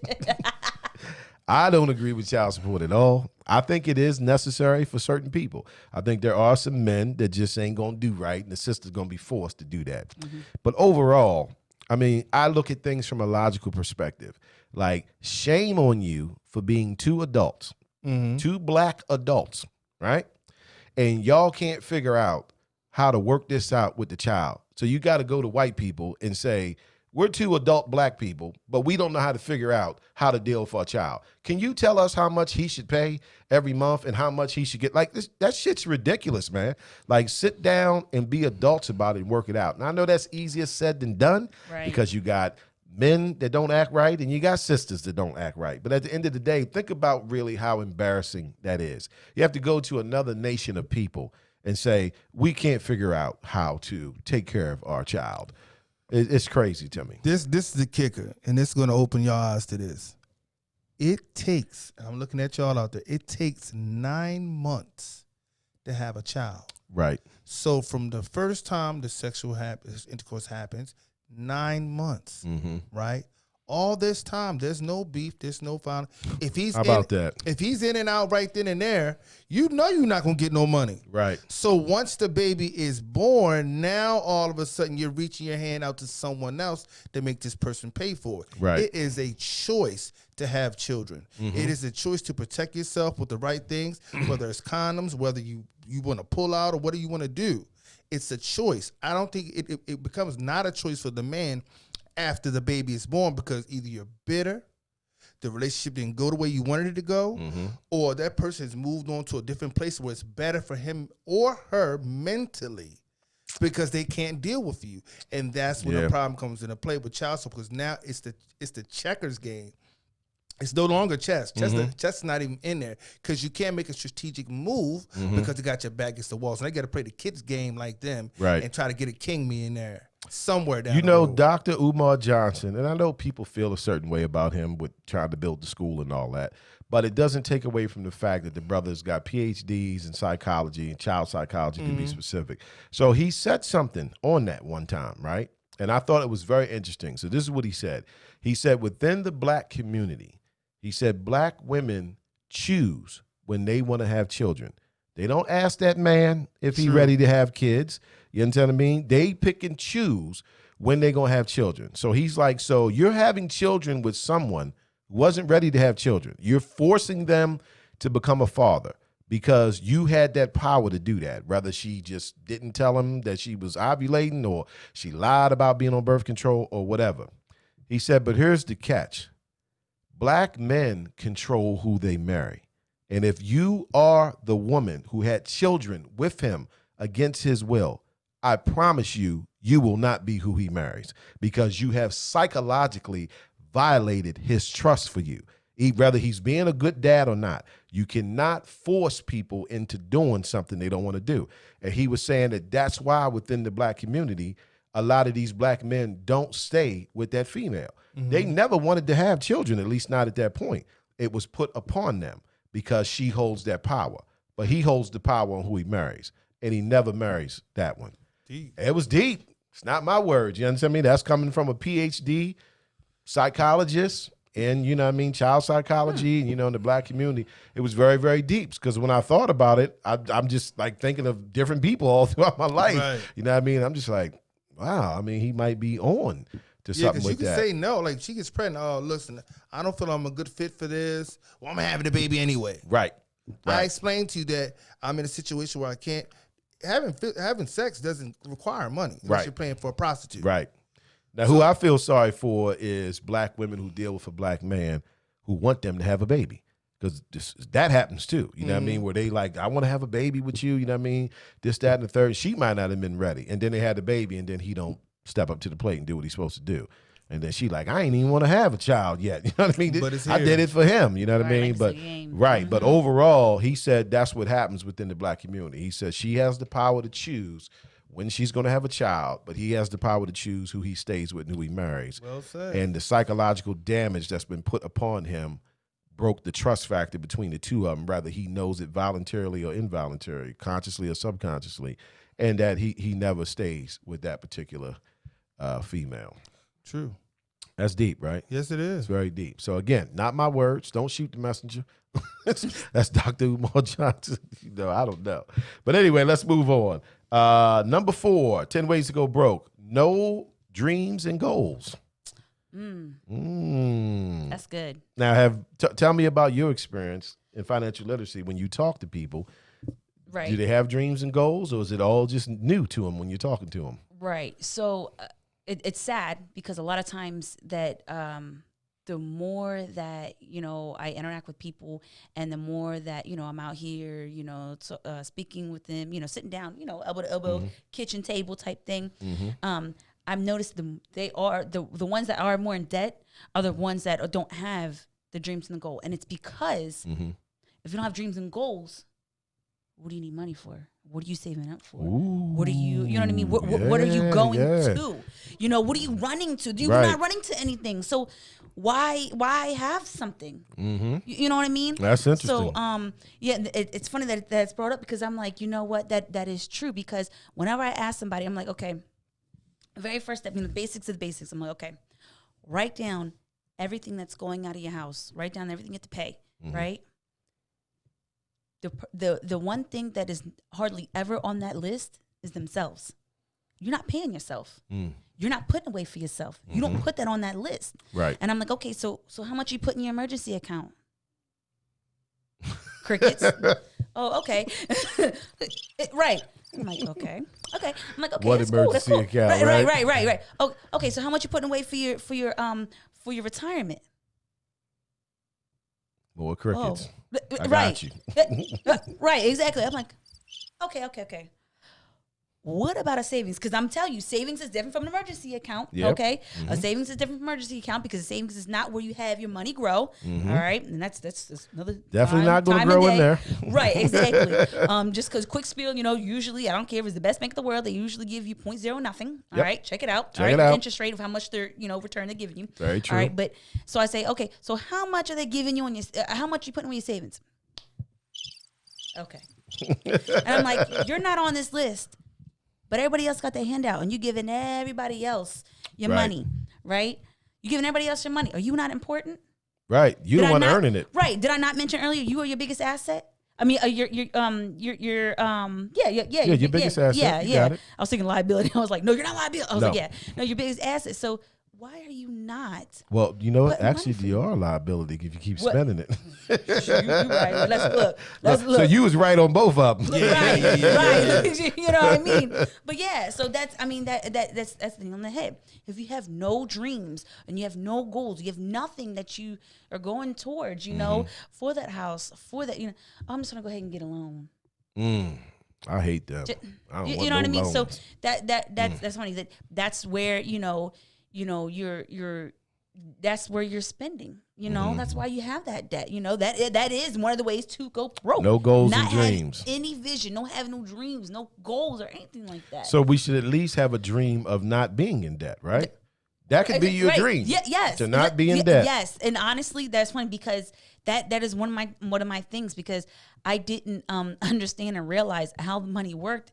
And I called my mom, who was years ago when I was young, right? First starting out. I was, oh my gosh, Mom, $1,000 in debt, my $1,000 in credit card. Oh my gosh. She's laughing at me. I'm like, That's nothing. That's nothing, she's like, Amber. That's why she was laughing at you, she's like, girl, please. She's like, sweetie, most people, but that's the thing, though. That wasn't my vision. That wasn't my dreams. That wasn't my goal. I'm like, I don't want to be like that. I want to be able to pay cash. If I can't go ahead and spend it, if I can't stroke the check, I don't want it. Right. That's the mentality that I have. And of course, that's not how it always works. Right. But when you strive to that, when you strive to those dreams, when you strive to those goals, you know what I mean? Yeah. When you want to go on vacation, want to be able to go ahead and not put it on a credit card. Right. You know what I mean? You're going to be like, you know what, let me put this away right now. Go on a fly. You ain't gotta So- go on man, if you know there's rent here and then grocery money here. Yep. This is already set aside for you to go do what you want to do. Right. There you go. Yeah, you got to have some dreams and goals, even if Yes. it's just a dream to be out of debt. Yes. Or a goal to save up $1,000 by the end of the year. Right. I mean, even if it's like, oh, okay, you know what, I want these, pair of shoes. You're not going out and getting them, but you have something, you have something to put away and something to work towards. Right. Like we said, your shoes or the car or whatever. Yeah. Put away for it. Rich That's dad, your dream. poor dad. That's your goal. Pay yourself first. Yes. Right? So you pay Yes. yourself first. Yes. Right? Like I remember when I probably learned that over Kelso, 20 years yep. ago, right? But it was just like such a simple concept that I never considered, right? Yeah, and they don't teach us that. No, do they not don't educate teach us that on that at all. At whatsoever. all. Nope. Like you're out Did not know working that. hard to earn that money. The way the system goes is we get our paycheck. Yep. And then we pay all of our bills. Yep. And then we take what's left. Yes. You know what I mean? But that's Yep. not how financially literate people get Exactly. down. Exactly. They take that paycheck Exactly. and they pull it straight off the top, but they keep Yes. it. I'm Yep. keeping 600. Yep. And the bill collectors, I'll spread the rest of that out through them. Yep. You know what I mean? But Yep. I'm going to get mine straight from the top. And it just made so much sense. Like, Exactly. that does make sense. Yeah, everything comes with instructions except for a paycheck, and that's why it's so important to just open your mind and be like, okay, I wasn't taught this. Open your mind. Yeah, let me go find out. Find out. Get some It's just- financial it's just literacy. It's that little piece. Call up Amber Morgan. She got Hey. you. You know what I mean? What type of goals would be good goals to set financially? Set a number to have at the end of the year. That's what I always say. It gives you time to get to it. You get what I'm saying? Because you might be able to double up. Hey, but you know what happens, though? Even when people do that, September rolls around. And when September rolls around, all the holidays come with it. You might have had $1,500 about the end of the year. That's what I was like. The holidays right. came. See, that's what I was gonna say. Like, I wouldn't necessarily year. I would even say each month. Right. You got to break it down. Okay, yeah, year, but you have to break it down each month. Okay, and then each paycheck. You know what I mean? Because when we don't Even have if it's something, $20. You got it, nail on the head. Because when you don't have something that's in front of you, when it's waiting. Oh, I got time. Oh, I got time. Right. I got time. Oh, I got time. And then boom, like you said, September rolls around. You're like, Ooh, them holidays. holidays is coming up. Holidays. Let me Just make sure y'all go visit blackbodyman.com this holiday. We got some good apparel for y'all. It's group economics. That's the real solution to everything. Unfortunately, it's not in voting. But by all means, do what you got to do with your vote. Just don't Right. expect to see me there, and don't be mad at me. All right, let's move on to number 5. Number 5, 10 ways to go broke. Toxic relationships. Woo! This is a fire one right here. Toxic relationships. Yeah, we kind of touched on that a little bit. Oh, God. Yep. Where do we start with this? You know what? I want to start in the honeymoon phase. Okay, let's get it. The honeymoon phase. You know what I mean? Not necessarily when you are married or anything, but that honeymoon when you just met somebody. Just getting acquainted. You just still met them and you courting. Yeah, yes, and then you want to make sure that they're impressed with what it is that you have. You know what I mean? Right. That's what your money that's will go where it out the window on that. Yeah, definitely will. With them birthdays and them, Right. them holidays is coming up. Right. See, I think it's a toxic relationship if you deal with family and friends who like to party all the time. And then they always inviting you. Yep. Right? Yep, there you go. Expecting you to be there. They really want you to be there. And you thinking, man, this is the 3rd crab feast this month. Okay, now that, yeah. You know what I'm saying? I'm always there. It costs but I money, don't- man. Yeah, It don't mean costs money. I'm spending money though. I'll People be will there. spend your money. Right, Let's yeah, go you to ain't spending my DC this money. weekend. Yeah. You know what I Yeah, mean? look. See, that's too far. No. Right. Just, Do I have to pay to get in? Right. Oh no, I'm good. I think that's toxic on your I'm good. pockets. Yes. But the only problem is, like how you just said, you'll go there, but you ain't spending no money. But the problem with a toxic relationship, when you have a good time, you go out one night, you spend a few dollars, you know what I'm saying, you have a good time, like, damn, they call you again. Like, damn, I did have I fun. did enjoy myself. I ain't got nothing to do. Right. Yeah, I just, I mean, Shorty gonna be there. You know what I'm saying? I like her. yeah, and the next thing you know, before you know it, you the one out getting Wednesday, come Saturday. Hey, yo, man, what you doing this weekend, man? Look, we about to hit the spot up again, man. Right. You know, Come on, this how to get you. You know we had fun last Such time. and such asked about you. It's for real. Before you know it, you did grab the jacket. Hey, you did hit the mall to get a whole new outfit. The end of the month, when them bills come in. Right. Can I get some crickets, please? Right. Nobody shows up. You don't hear from nobody. So when you in your time and you in there tearing up, trying to figure out how to pay Paul, and they ain't saying nothing. Soon you get your bills back right. Next thing you know, hey man, you trying to hang out tonight? Right. Nigga, I ain't heard from you about 2 weeks. And it's a no. Because sometimes you gotta be militant. Because I was there before that.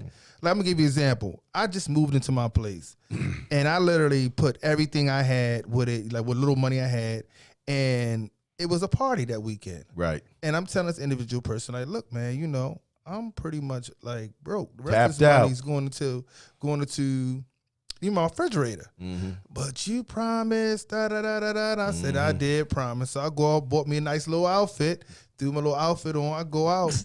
Reality set in Sunday. Like, bruh, you ain't got no food in the refrigerator. So I'm not proud and I'm not ashamed of nothing I do. Right. Yeah. No, you living and learning. I bundled that stuff back up with that receipt. Take and it took back. Everything back and filled my refrigerator.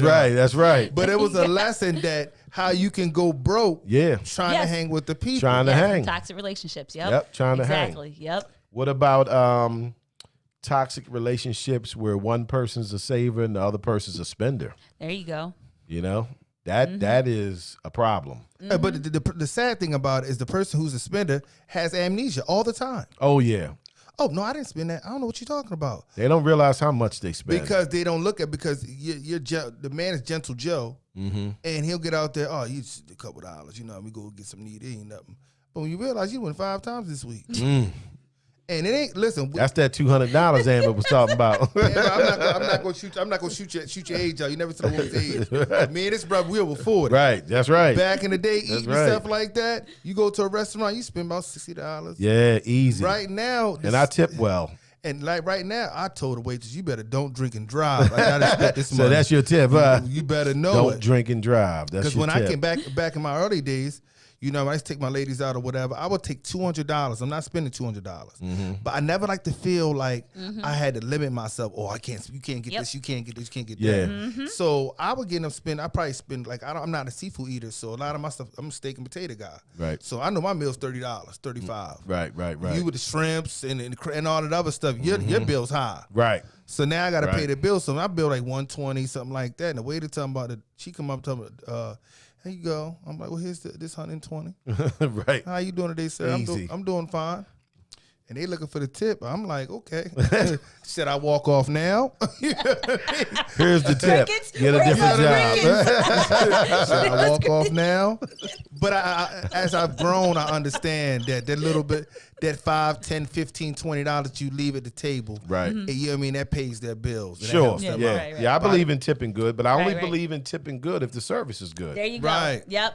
Amen. You know, if the service is good, I tip them well.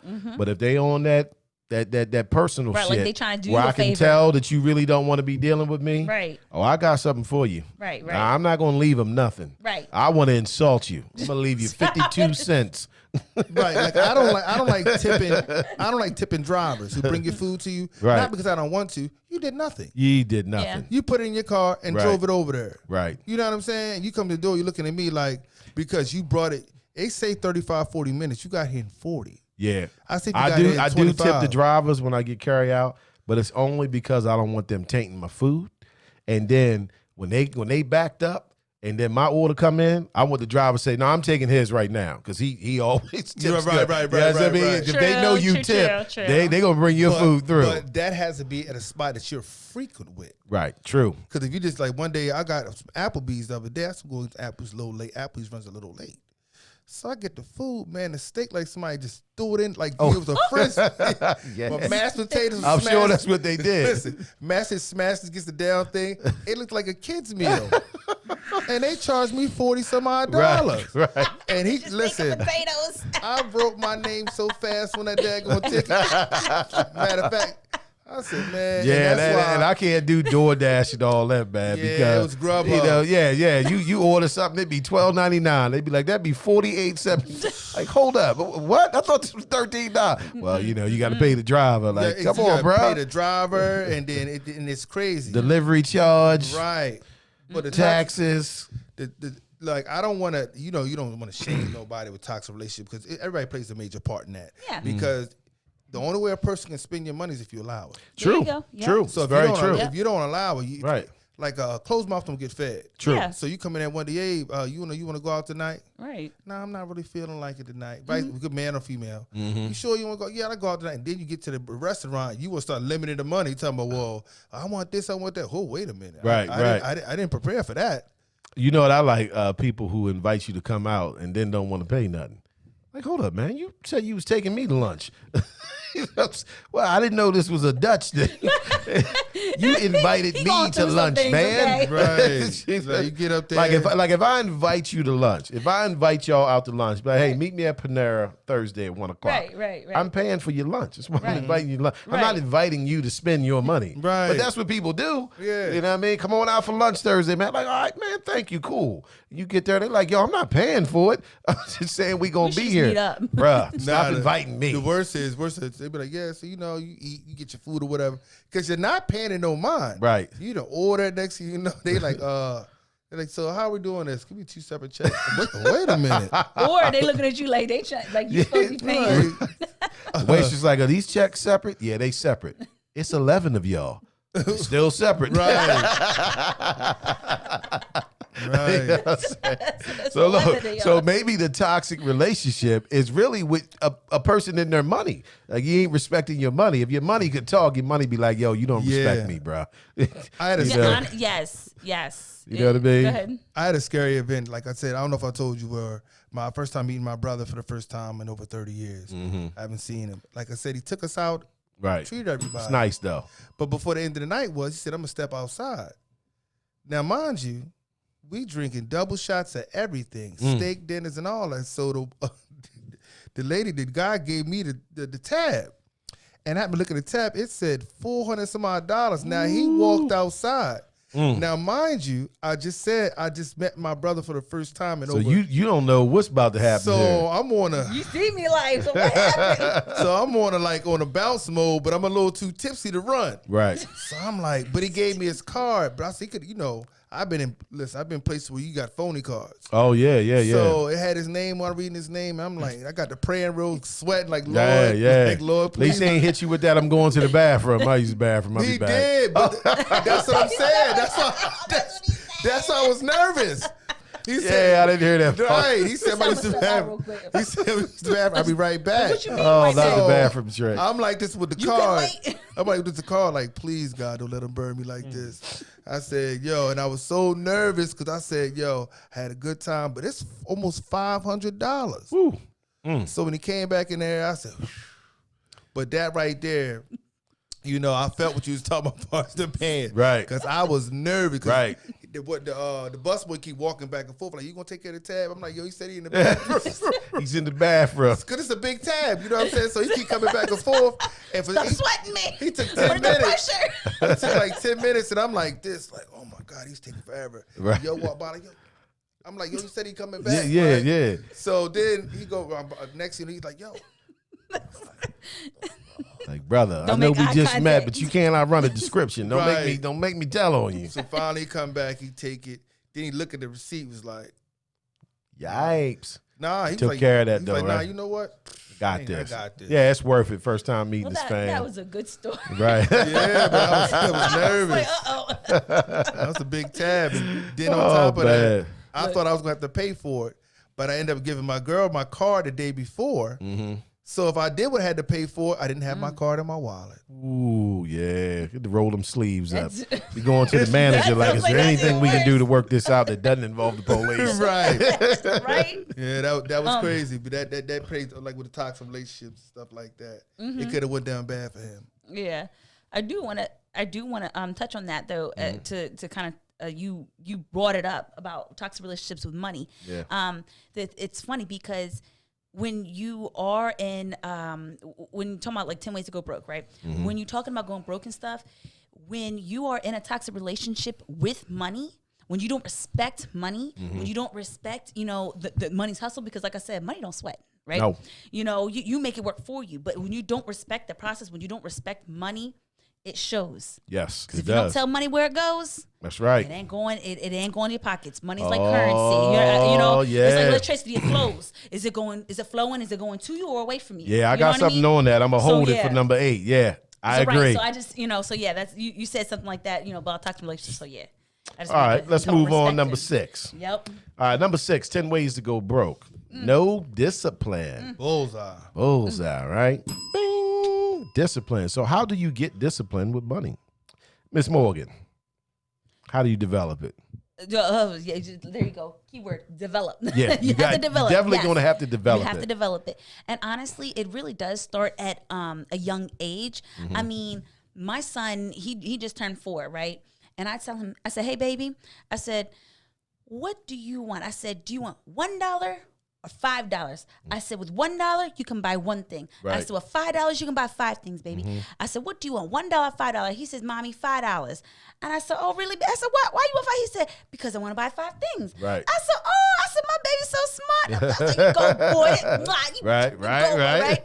Then it was funny, though, because it shows at such a young age that it's developed. Because the next day I said, baby, I said, Mommy got some money. I said, what you want? I said, you want $1 for one thing or $3 for 3 things? He said, well, I want $1. I was like, oh, maybe that was a fluke yesterday. Right, I said, right. baby, It was a good I said, day. right. I said, but baby, I said, $1 you buy one thing. I said, with $3 you buy 3 things, right?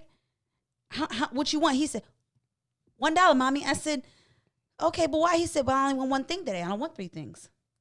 I said, praise Jesus. So it's that respecter, so as far as developing it, you know what I mean? If it wasn't provided for you when you were young, if it wasn't self-taught when you were young, you Yeah. have to develop it when you're older. And how you develop it is definitely, like I said, money is currency. It's flowing to you or from you. All right. So you tell it where to go. That discipline, if you're not telling it where to go, if you don't have a plan for it, Right. boom, that's it. You're done. Yeah, because I think that So would that's be the the question. discipline. How do you develop You that develop that as an discipline. adult? Yep. You get what I mean? You got to make a plan. That's You it. definitely got to make a plan. I think you should invest in financial books. Okay, if you want to develop some discipline, invest in a financial book. Go to Barnes and Noble, go to the self-improvement areas, read a book on financial literacy. Rich Dad, Poor Dad's a real good one, right? Yes. Because Yep. in that Robert book, Kiyosaki. you'll Yep. learn things like paying yourself 1st. That'll help you develop discipline. I does. got my own little take. Mine's is like arithmetic, right? Okay. So the way I look at it is it takes you at least 5 days to make a full paycheck. Okay. If you get paid every 2 weeks, it takes you 10 days. You should not be spending that in 2. Oh, well, That's not good arithmetic. It took you 5 days to get it. It took you 40 plus hours to get this, and then you spend it in less than 24 hours or whatever. You get what I'm saying? Right. So I think, that has to be taken in mind. Right. That makes you respect your money. Really think about what you did to earn that money. Like you went and you got up and you Right. gas and you clocked in and you Right. did this all week long. I should have brought my pad. I should write that Yeah, down. you did this all Right, week right. long. That makes sense. That Right. makes Right. sense. And then you spend it that weekend. Right. And everybody comes, not everybody, I'm just speaking in general, right? But everybody comes back to work Monday broke. Yeah. Ready to restart Yep. the engine up. Let's Yep. get this popping again. But they had Yeah. a good weekend. A lot of Because drinks. you know what it's at, and listen, I'm gonna tell you this, and I'm gonna say I appreciate that because that made perfect sense. Because when you spend your money during the week, you already spent your next paycheck. Next following week. Absolutely. mentally. Right. Yes. And it's funny because you said mentally. It's not paycheck. Remind me of that. It's I'm like- serious. Yeah, okay, it's I got not- you, brother. I right. got you. And it's not paycheck to paycheck. It's paycheck to Monday. And that's what people fail to understand. If you're spending more than what you can go ahead, if more money's going out than you have coming in, then that's another issue. And people Right. don't fail to realize, oh, I'll make more money next time. No, you need to make more money now. That's the issue. It's not a budgeting issue. It's a money issue. You Right. need to make more money. 1, 2. You said how you develop that, right? How you develop that discipline. It's your mindset. Yeah. It really is because it shows you as a person. how you are. If you're not disciplined as a person, if you eating all willy-nilly, like, do you think you're going to be disciplined with your money? Yeah, listen, I agree with you wholeheartedly, but the problem is with the developers is you got to break the patterns you already created. Yeah. And that's the most important thing. You got to break plan it. that. Well, Yep, you know, and it's before you mindset. can even do that, you have to recognize that you have a pattern. There you go. There you You go. know what I mean? So, like, the average person doesn't even recognize they even have a pattern. You know, but if you look at a job, right, the way they discipline you at a job is they train you on it. So, in order to get disciplined for money, you got to train You have to yourself. train- There Yep. we go. I got Right. you. Yeah, You you gotta have to train develop yourself. it. Yep, you definitely have to develop it. Mindset and plan and, you know. Did y'all see that? We just made it. We just did a nice thing just now. You know, it went from me. See, that's the most important thing about learning something. And like, I'm dead serious about going home and using that analogy. Oh, or absolutely, using brother. that, not using an analogy, using that way of life to figure, say, to take that on because it makes perfect sense. Because I told him before I did this show that I'm learning from y'all. Right. That's what's Because up. this 10 right here, I have a problem with all of them. I understand. And for people to get out there, no, I'm good. No, I have think a problem with all most of That's of the us do thing. one way or Right, another. Right. But when, like you said, oh, I'm good. You're not. them. No, No, I'm not. You're you're not. not. You're not. I said a couple of these I was going to tear up. I hope y'all remember that. and they're coming. He's like, No- I'm getting down to the wire. Number 7. Throw out number 7. All right, let's do it. All Okay, right, all number right. 7, 10 ways to go broke. Laziness. There it is. That's what he's waiting on. Laziness. That one teardrop. Yeah, it's Laziness. the truth because if I'm going to use this show for an example, this man chased me, not had to chase me, but he knew that he seen something in me that I didn't see myself. And I appreciate that.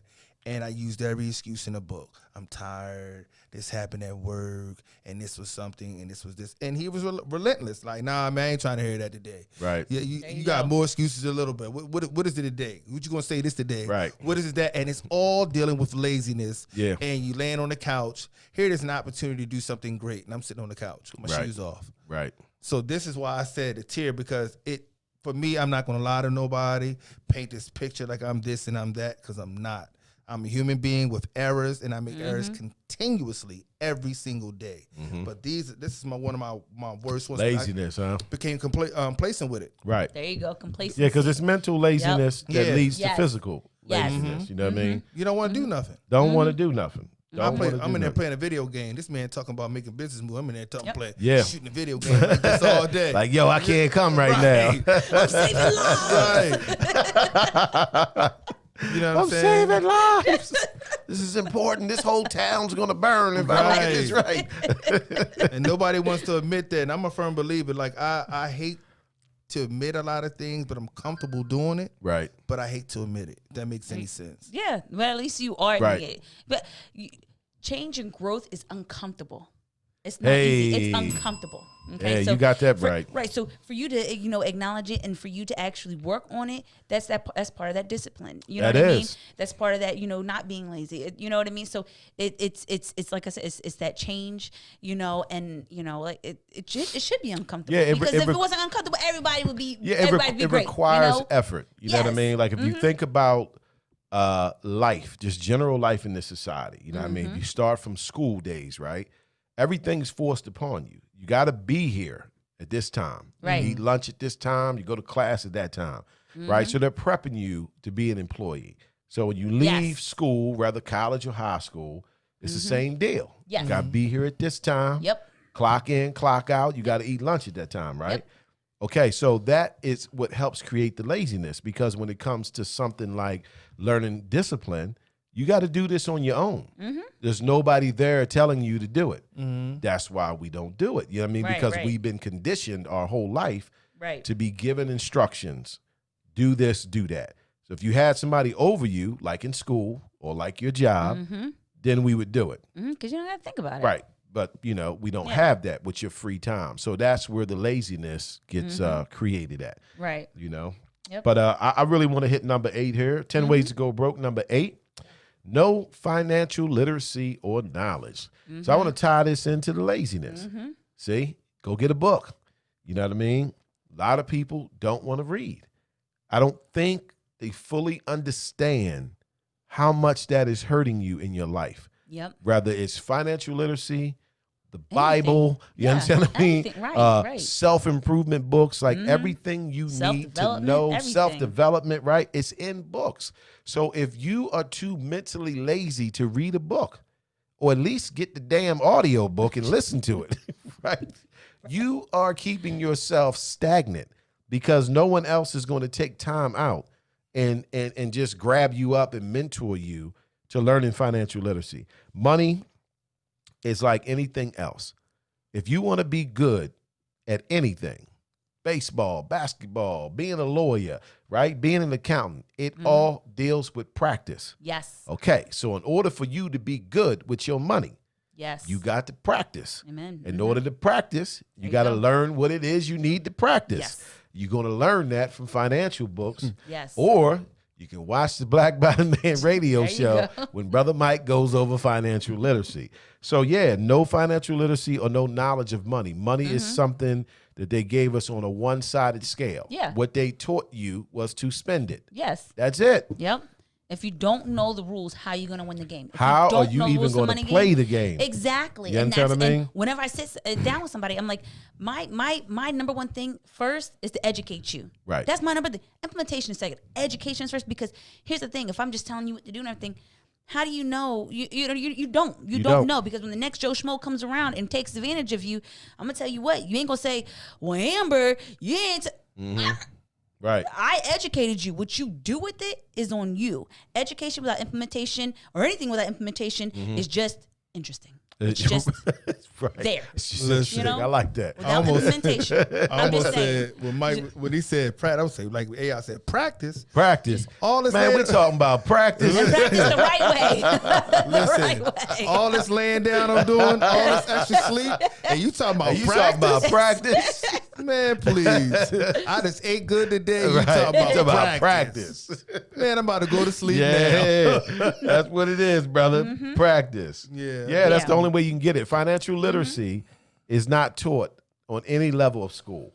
They don't teach it in elementary, grade school, high school. They don't teach it in college. The only Right. people that learn financial literacy in college is those who are majoring in finances. Right. You understand what I mean? Yep. And even though those are limited, you understand what I mean? You still got to read some outside books. I always recommend Robert Kiyosaki. That's a really good book. He teaches some really good stuff in it and alternative ways to viewing things. You know, we're operating from the perspective of an entrepreneur. Like, for instance, he doesn't believe in saying, I can't afford something. Right. You know, right. he's not mad that you want to have those Jordans, you know what I mean, or that fancy car.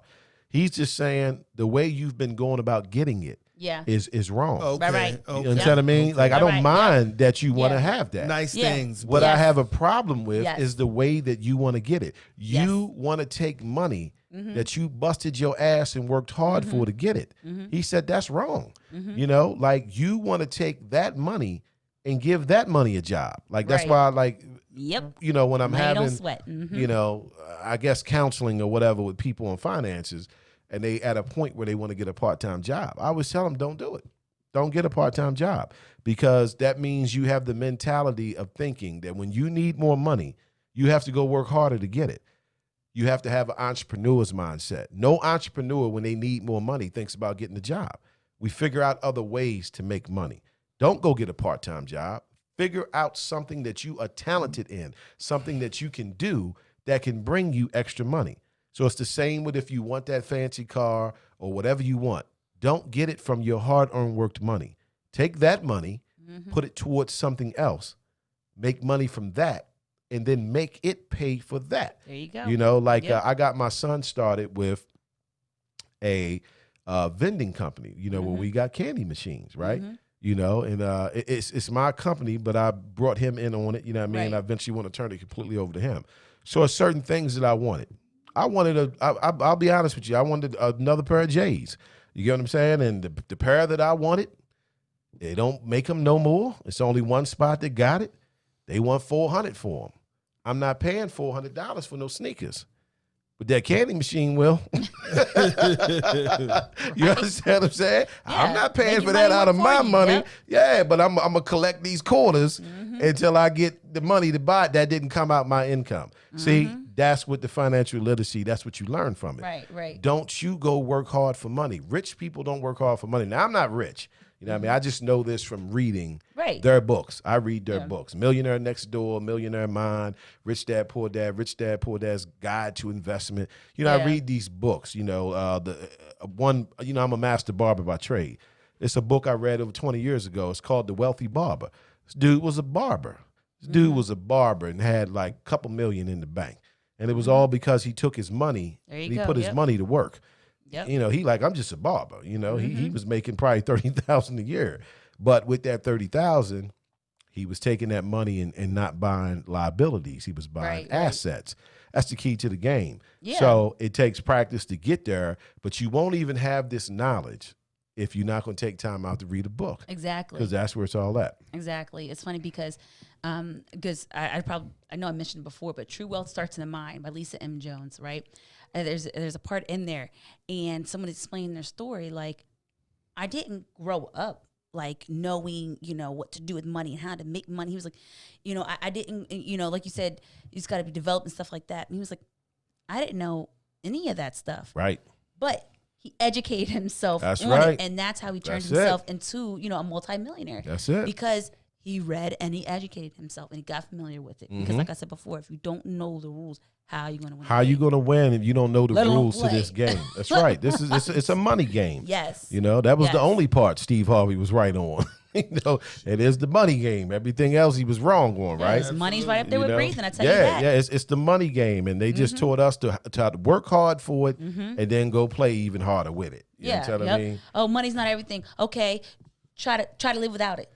I tell you what, you can't leave your kids a job. Okay. No. If you leave this earth, you can't leave them a job. You can only leave them money you can't and assets. Yeah, jump out of bed. Right. You can't leave them to jump out of the JLB. Right, jump exactly. Out of bed. And by the way, I got them Jordans. Just throwing that out there. I know that's right. You know, it's a lot of quarters. You know, but I rolled them right on up. You know what I'm saying? You know, but that's how you get down with it. You get what I'm saying? You got to find something else to pay for that for you. So that's something I learned through Rich Dad, Poor Dad. He's like, you can take on any debt that you want.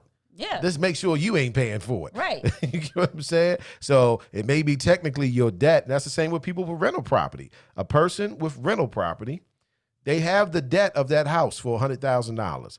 The mortgage is $685 a month. But they rent it out for $1,300 a month. Yep. They're not paying that mortgage. Exactly. Somebody's in there paying that for them and then giving them additional money for letting them pay it for them. Right. You know, it's the real hustle. Exactly. But they teach us to just spend it, you know. So we see them J's, we just buying it, you know. And like, you can't be taking $400 out your check to buy some goddamn sneakers. Right. You know what I mean? So, Exactly. you know, hey, go my route. Get some candy. I was born on Halloween, so maybe that's the catch. Some candy. But what else on no financial literacy? Where else can you get financial literacy? Well, one, me. There you go. There you go. Amber Morgan to help you out. One, but two, books. Anywhere. Yeah. Google it. Videos. YouTube. Yes. Google. YouTube. Hey, look, go find somebody that got some bank. Yes. Talk to them. Sit at their feet and learn and understand. You know? talk to broke people every day. Right. You talk about how like the disciples was at Jesus' feet. Go I'm talk just to saying. somebody with some money. Yes. Yeah, this broke nigga. Yeah. Yes. He ain't told me nothing. He told me nothing, brother. I'm just right. But that's how people. You want to ask a wealthy person how they got wealthy. Right. Ask them how they got wealthy. It wasn't hanging around. Look, you hang around 5 broke people. Who's gonna be the 6? That's right. 6-man theory. There you go. I'm just saying. That's it. The 6-man so, theory. Right. Yeah, you just got to educate yourself. Yep. Everywhere you can get knowledge. Anywhere you can get it. And it's Yep, so that's the much bait. of it out here now. You know what I mean? Like when I first started reading self-development books, I read financial books. Right? I used to tell people that 20 years ago. I don't have nothing against people who read different books. But for me, I'm not that deep into reading. I'm not reading no love novel.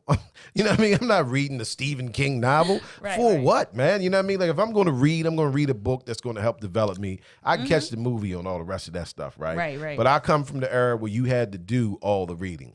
Now, I mean, Audible look it up. Go is look like up a in dictionary. gold mine to me. You understand what I Yes. mean?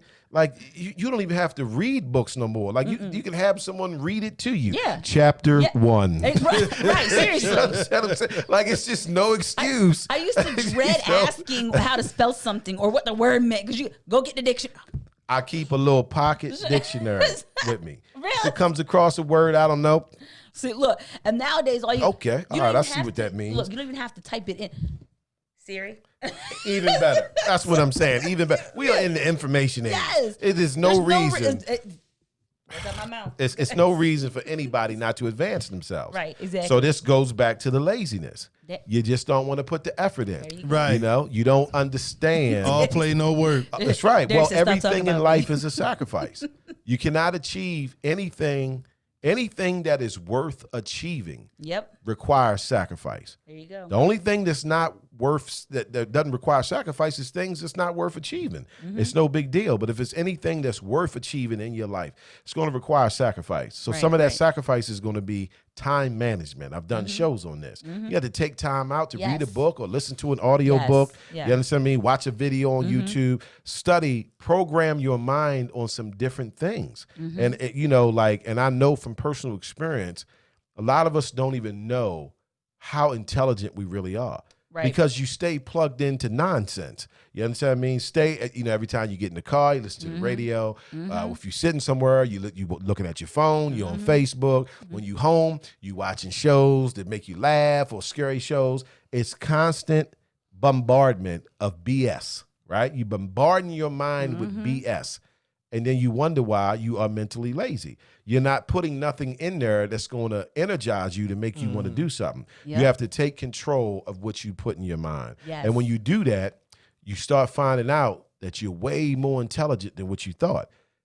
A lot of brothers, unfortunately, that I know of, they found that out when they went to jail.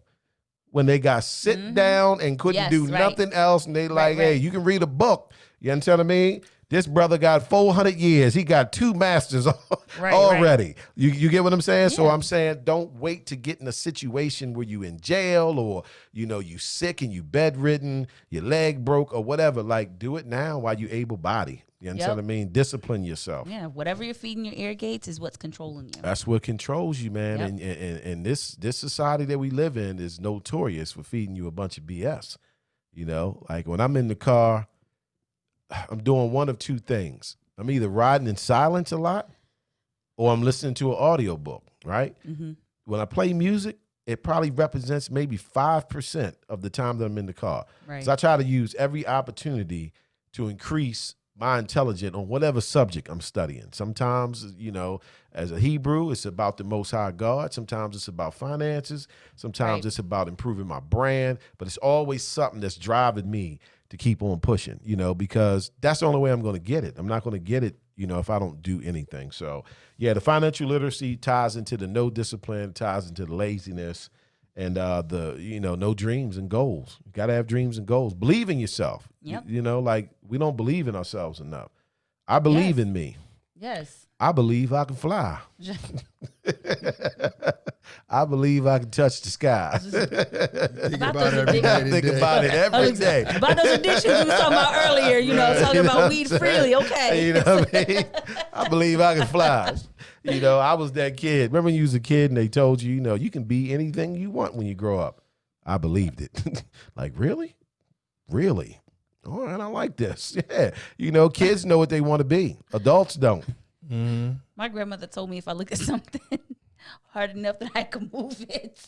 Exactly. You never And know. don't you know when I was a kid? That's what Don't I'm you know I saying. had some staring contests? I'm trying to tell you. You're going to move today. I believe it. I was that dude trying to bend spoons, rubbing on them. Bend this spoon. Got to believe in yourself. All right, let's keep it moving. Okay, number 9, 10 ways to go broke. Spending money that you don't have. Oh, we kind of touched on that too. We did. We kind of touched on that. That's Yeah, about the That's- relationships. Yeah, the and relationships. Stuff. Yeah, yeah. All right, so let's skip to number 10. yeah. So we'll get the last one in. I think this is a good one. And I'd like to hear y'all take on what y'all think this means. Oh, Number 10 on 10 ways to go broke. Not taking any risk. amen. What does that even mean? I'll go after you. Mm. Yeah. What does that mean to you, Miss Morgan? So it's funny because when you talk about not taking any risks, well, one, it leads me to you not believing in yourself, right? But two, whenever someone talks about risk, with me, because like I said, when I sit down with people, they automatically think that one, it costs a lot of money, and two, it's all or nothing. That's not the case a lot of times. When you look into mutual funds, I explain to people, anytime you invest in the market, anytime, it's a risk, right? Yep. However, the safer of the risks are mutual funds because you're spreading your money out. Okay, so when you're starting out, you start with mutual funds. You have a lot of this, I'll put it out there, Forex and Bitcoin and the susus and stuff, because you're putting out a lot of money. And that's why people don't like to take the risks because they're putting out, well, yeah, I won't want to take no risks either. You're putting out 500,000. Yeah, people definitely don't want to take risks. No, so when you talk about risks, it's not jumping out there, and diving into the deep end. Taking a risk is getting in the water in the first place. Hey, I like that. I like that. Get your feet wet. Yes, Get your feet wet. That's what it is. People talk about risk. Everybody always think risk deep in. No, just get your feet wet. Put your feet in the water do now. something. Stop asking if it's cold. Get in. Put your feet in and see if it is. What's it mean to you, Mr. Woodson? But this is the key about taking risks. Which you said a lot of things, put them out there in the front. But the thing with risk is fear. That's very true. And with fear, it's like, say for instance, I got me and a brother, we talking. We want to do a business together. It's my last $10,000. He's telling me with confidence. I'm looking at him with this confidence. He put this $10,000 into this situation. We can do this. Now I'm thinking about it. I'm going over my mind, but this is my last 10,000. Right. Big show or blow. You feel what I'm saying? Right. So now yeah. you have to conquer the fear to take that risk. Because if you don't conquer the fear to take that risk, you stand in the wayside. And then the thing that hurts you the most of being afraid is to see him succeed. Now when he succeeds and that fear took you, now it's the what if. Right. Then there's the tears. You get what I'm saying? I do. I do. That's what I said. I said these last couple of them, I said, I'm going to tell y'all. Right. This is the problem with us, and I'm going to say it's black people, is fear. Right. We love staying in low-income houses because we're comfortable. We love taking a small goal instead of the greater goal because it's easy to accomplish. So when you're dealing with risk, you have to be able to say, you know what? Right. Go home and go hard. Right. If I lose this $10,000, it was worth the chance of becoming great instead of standing here in the wayside watching this man drive by in this big body Benz. Right. And that Hey, yo, big how body you doing, Benz. Hey, Mike, man. Yo, watch the seats when you get in the car. You look a little dirty. Right. Watch the We'll get my seats dirty, right. But I might be washing your car. You dig what I'm saying? These are sheepskins. Right. That's what I'm saying about the taking the risk. And that's why I'm always honest with y'all up here. Yeah. Because I said that to make it make sense, because when you do something, the fear of failure, these two F's are the worst. Fear and failure. They go hand in hand, especially when the person is afraid. True. It's very true. So I love that you had brought that up because one of the is your self-developing, right?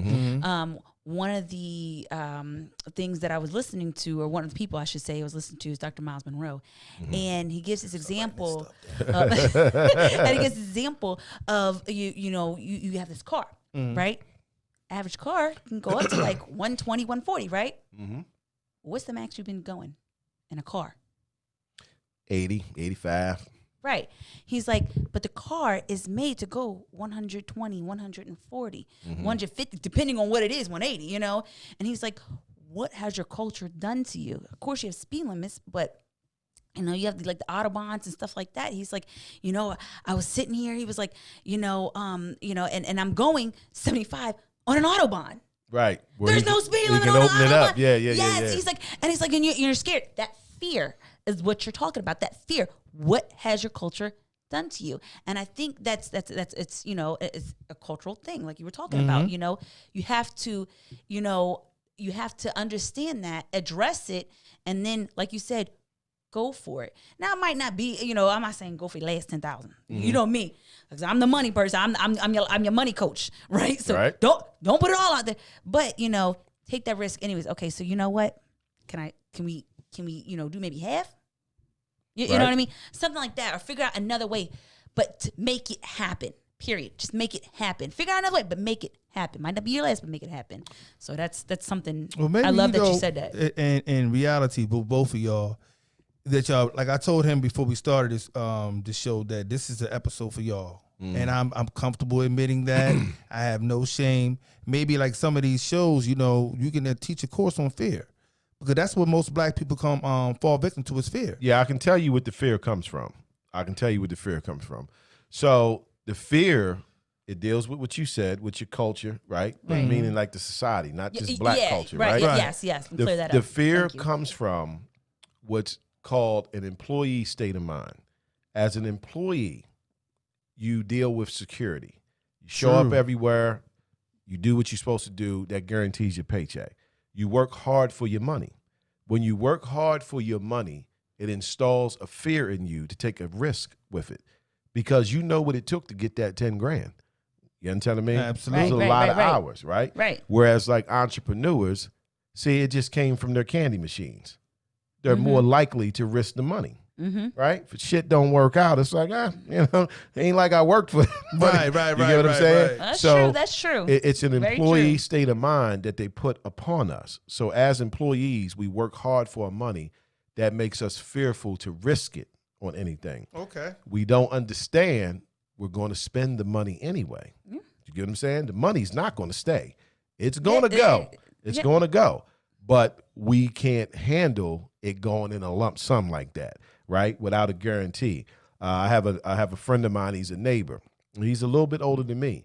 And he was having a conversation with me one day, and that's what he was explaining. He was looking at things I've done. He's like, Mike, I had ideals to do this and do that. He was like, but I was always scared to take that leap. You know what I mean? Even when I had the money, I wasn't going to take the risk of putting it into it. Being an entrepreneur, the definition is risk taker. That's what entrepreneurs are, right? So we are very willing to risk our money in the stock market, in a business or whatever. But employee state of mind is not going to do that unless all the ducks are in a row. True. And then you are giving them a guarantee. Right. And you're saying, listen, if you put this 10 grand up, I promise you're going to get back at least 15, But like entrepreneurs, we know there's no such thing, right? And that's why if you have an employee state of mind, which we all have, I took myself out of having an employee state of mind. Because I educated myself on financial literacy and found out this is where my area was at. And I didn't want to be that no more, right? Because I became an entrepreneur. But that's some of the literacy that you will learn when you read financial books. They will teach you about an employee state of mind. So an employee state of mind is never going to take the risk that an entrepreneur or self-employed person will take, because they work too hard for their money. So they need guarantees. So that's where the fear comes in. And then that fear keeps you stuck. And that's how you end up working hard for the rest of your life. Whereas an entrepreneur will take risks. Maybe that 10 grand got blown, didn't work out.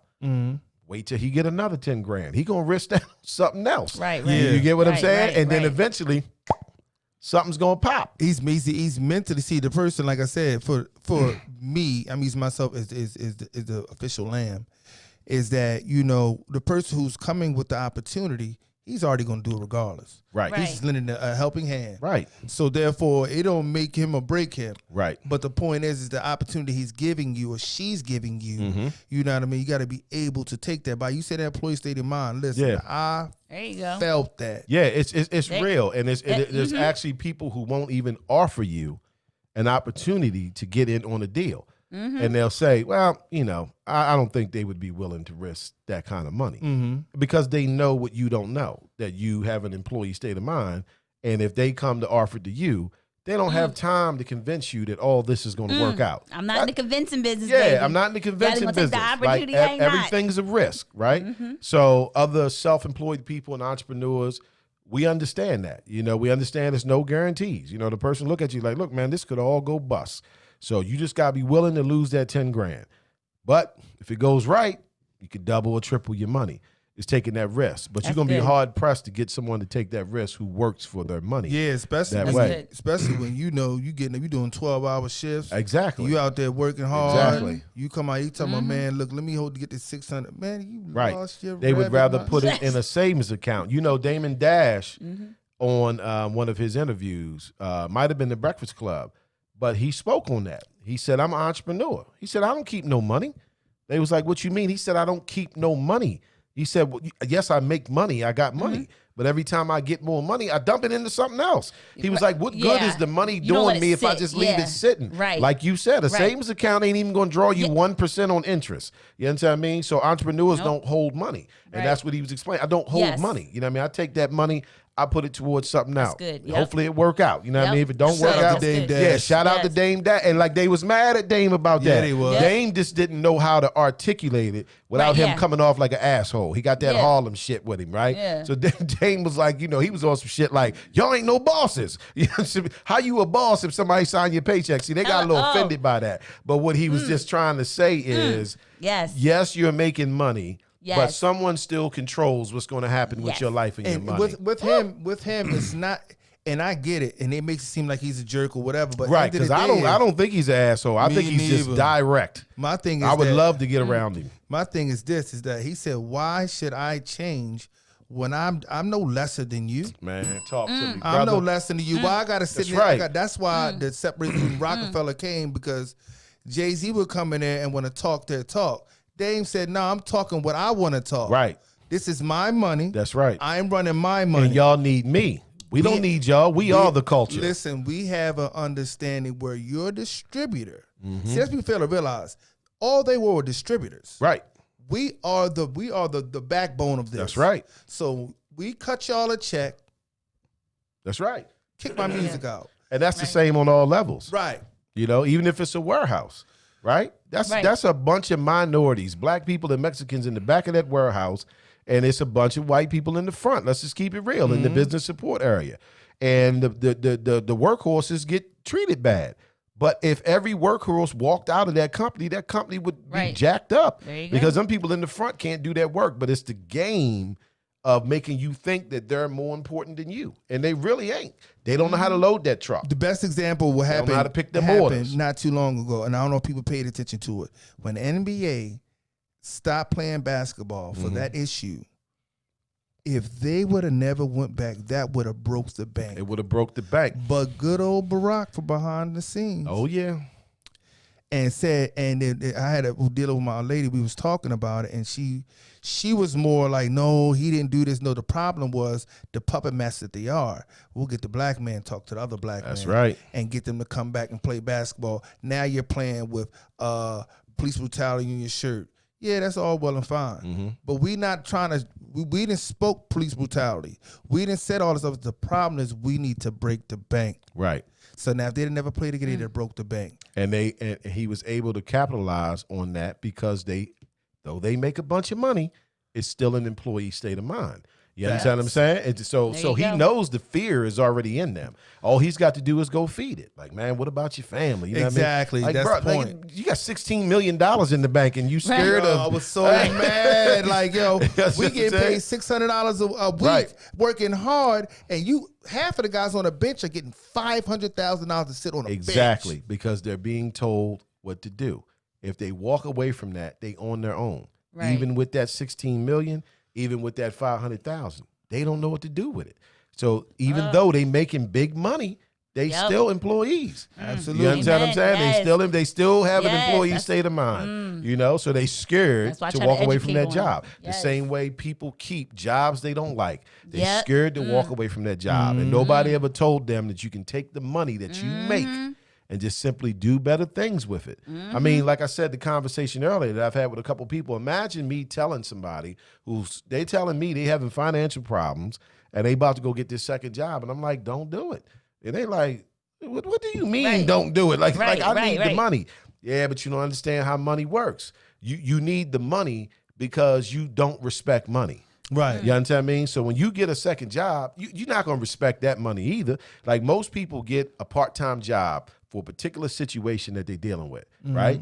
And when they get that part-time job, they never solve that situation. It'd be Right. more money for them to go out with. You know what I mean? More money for them to get other stuff. You still in that situation. You create another problem. Like what I used to do, You working harder. Right, You're not exactly. working smarter. right? I would work overtime. Right. I work 60 hours a week. Mm-hmm. About time I get a chance to spend $1, I'm sleep. That's what I'm saying. You know, and guess what?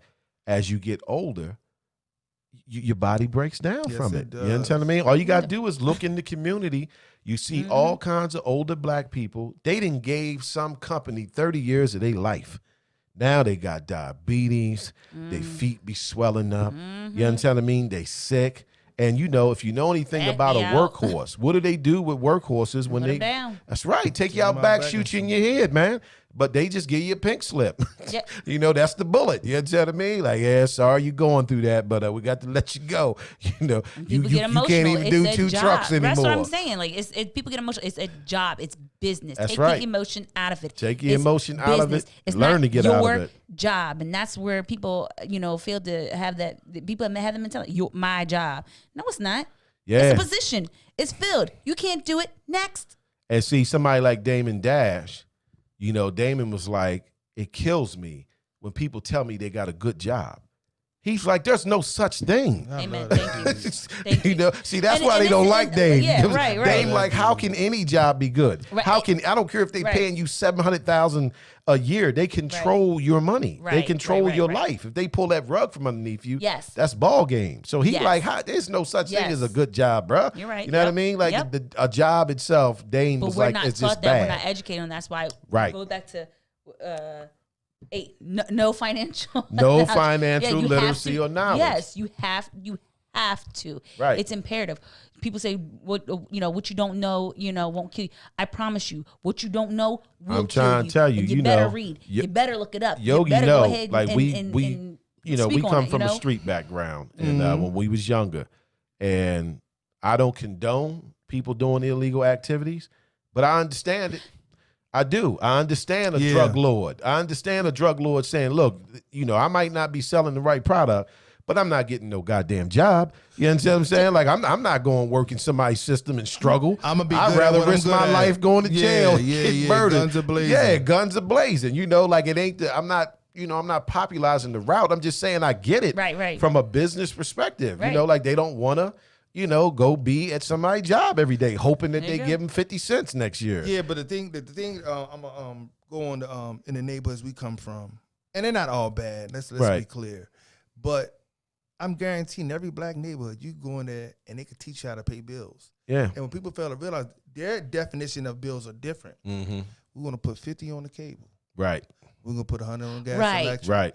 That's is our financial literacy. Right. Because that's all we were taught. We And were- that's nothing but survival. Exactly. So therefore, we when a Right. person comes to your house and they say, well, like she comes over to teach me or whatever, financial literacy. I'm sitting there. I'm in awe because all I'm trying to do is get to tomorrow. Right. And see, that's why I don't believe in putting kids out early, because you need to teach your children financial literacy before they get out in this world. If you push them out early, I don't care if they're 22, 23 years old. My son's 24. He still lives with me right now. And I pray he stay with me till he almost 30. I want to educate him so when he goes out there in that water, he not just treading water. See, we'll get out there early and tread water, right? And then everybody's proud of you. Like, oh, that young man been out the house for 3 years. Yeah, but you don't know he going to be treading water for the next 30 years. Yep. And eventually you run out of steam. You get what I'm saying? I would much rather keep him around, educate him, so when he get out there, he can do his thing properly. When we got switched our cable service, I was talking to the installer, cable guy, white guy, right? And I was like, yeah, give me the high-speed internet because my son, plays video games. He's like, oh, okay, what games they play, blah, blah, blah. And I told him, right? And he was like, how old is he? I said, well, he's actually 23, And he was like, oh, okay, he still live with you? I said, yeah, right? And he was like, man, that's what's up. I said, oh, you agree with that? He said, I stayed with my parents till I was 30. Shit. He said, I got married at 28, still lived in my parents' house. I said, really? He said, me and my wife. He said, but guess what? We moved out 2 years ago and we bought a house. Hey. We ain't do no renting. Yep. You see what I'm saying? Yes. You see how that works? Yes. See, we just put them out there and they get into renting, like you And said, or don't end up even on equip Section them- 8. Right. Don't even equip They don't know them nothing about with- money. All they did was with watch anything. you spend your whole life. Right. They're going to go do the same thing. Right. I'm trying to get him right, get him ready for the It's a world. slave mentality. Yeah, so when I It's that release mindset. him, he has a better chance of surviving. You know what I mean? I'm not rushing my kid out. You know what I mean? I got one child. He can stay with me as long as you want, son. Daddy loves you. That's right. Daddy loves you, boy. But that's this whole 10 ways to go broke. We've all experienced it. Every single one. Yes. Because the problem yes. is, and I watch my mother get up and go to work. Now, the one thing I can say about my mother, and I'm proud to say it, she got up sick, hurt, Right. anything. She went to work every single day. Right. Did not miss a beat. I watched my mother walk from the Aberdeen Super 8 to Washington Park. Right. To get back from work. If y'all know where that is, Mm-hmm. walking the walk. This a grown man right now can't do that. Right. Right. I've Right. been watching my mother do it. Right. Walk back from work after working from 7 to 3, cleaning Right. toilets, cleaning bedrooms, Right. and said she had a job to do for these 3 kids. Sure. And see, financial literacy could have changed all of that. Exactly, but see, But she didn't have access to it. Right. and that's the problem with us. And when there is access to it, no one, again, number 7. And Laziness. you also said the employee state of mind. Yes. Because I'm not listening to Mike talking about, man, I get Right. paid Friday. Exactly. Right. Who you think he talking? Who you think he is? I make $1,000 a week. I ain't trying to hear what you gotta say. Right. But not understanding that when you got up that Monday morning and your candy machines and your other ventures, you made that, and you listen. It's 10 o'clock. Right. Right. You done ate breakfast. I'm gonna go ahead and kick back, watch a little TV. I'm trying to tell you. Right. I'm in there like this, got the sweat brow on. I'm Right. in there working Right. hard. Like- you know what I'm saying? Without an implementation. That's right. That candy route didn't cost me nothing but a membership at Sam's It's- Club. If you're not doing anything with what we're educating you on, what Right. what you're talking about, Yeah. it's just interesting. That's right. It's That's just a hustle. Find everybody's That's talented at something. Right. Find something Implement that you it. can dump a couple dollars into that'll bring you a couple And dollars. then you got apply it. again. We had a show in here about the negative people that we're around, and you also stated it could be family, friends, or whatever. Absolutely. And again, that's why you said the situation with the $10,000 saying to you, because it would make perfect sense to give you the $10,000 because of the situation that you're in. Right. But my fear has nothing to do with you Right. No. because you're gonna do it regardless. Yes. So now I'm like, yo, if I get the 10,000, get it, and something might the happen. fear in for yourself. Or I might Yeah. need to do this, or this might happen, that might happen. Now I'm Right. holding. But see, you said something good too. The $10,000 might not be there the next day because I didn't dabble in it. You're going to dabble in it. And I did Yep. this. That's the fear because you don't Yep. want to be broke. Yep. But you don't want to put it somewhere where you can make the money, and There you it's go. sad. And we want to be rewarded There you go. for things we haven't earned. Yep. Yeah. So that $10,000, they going to the Bahamas, bro.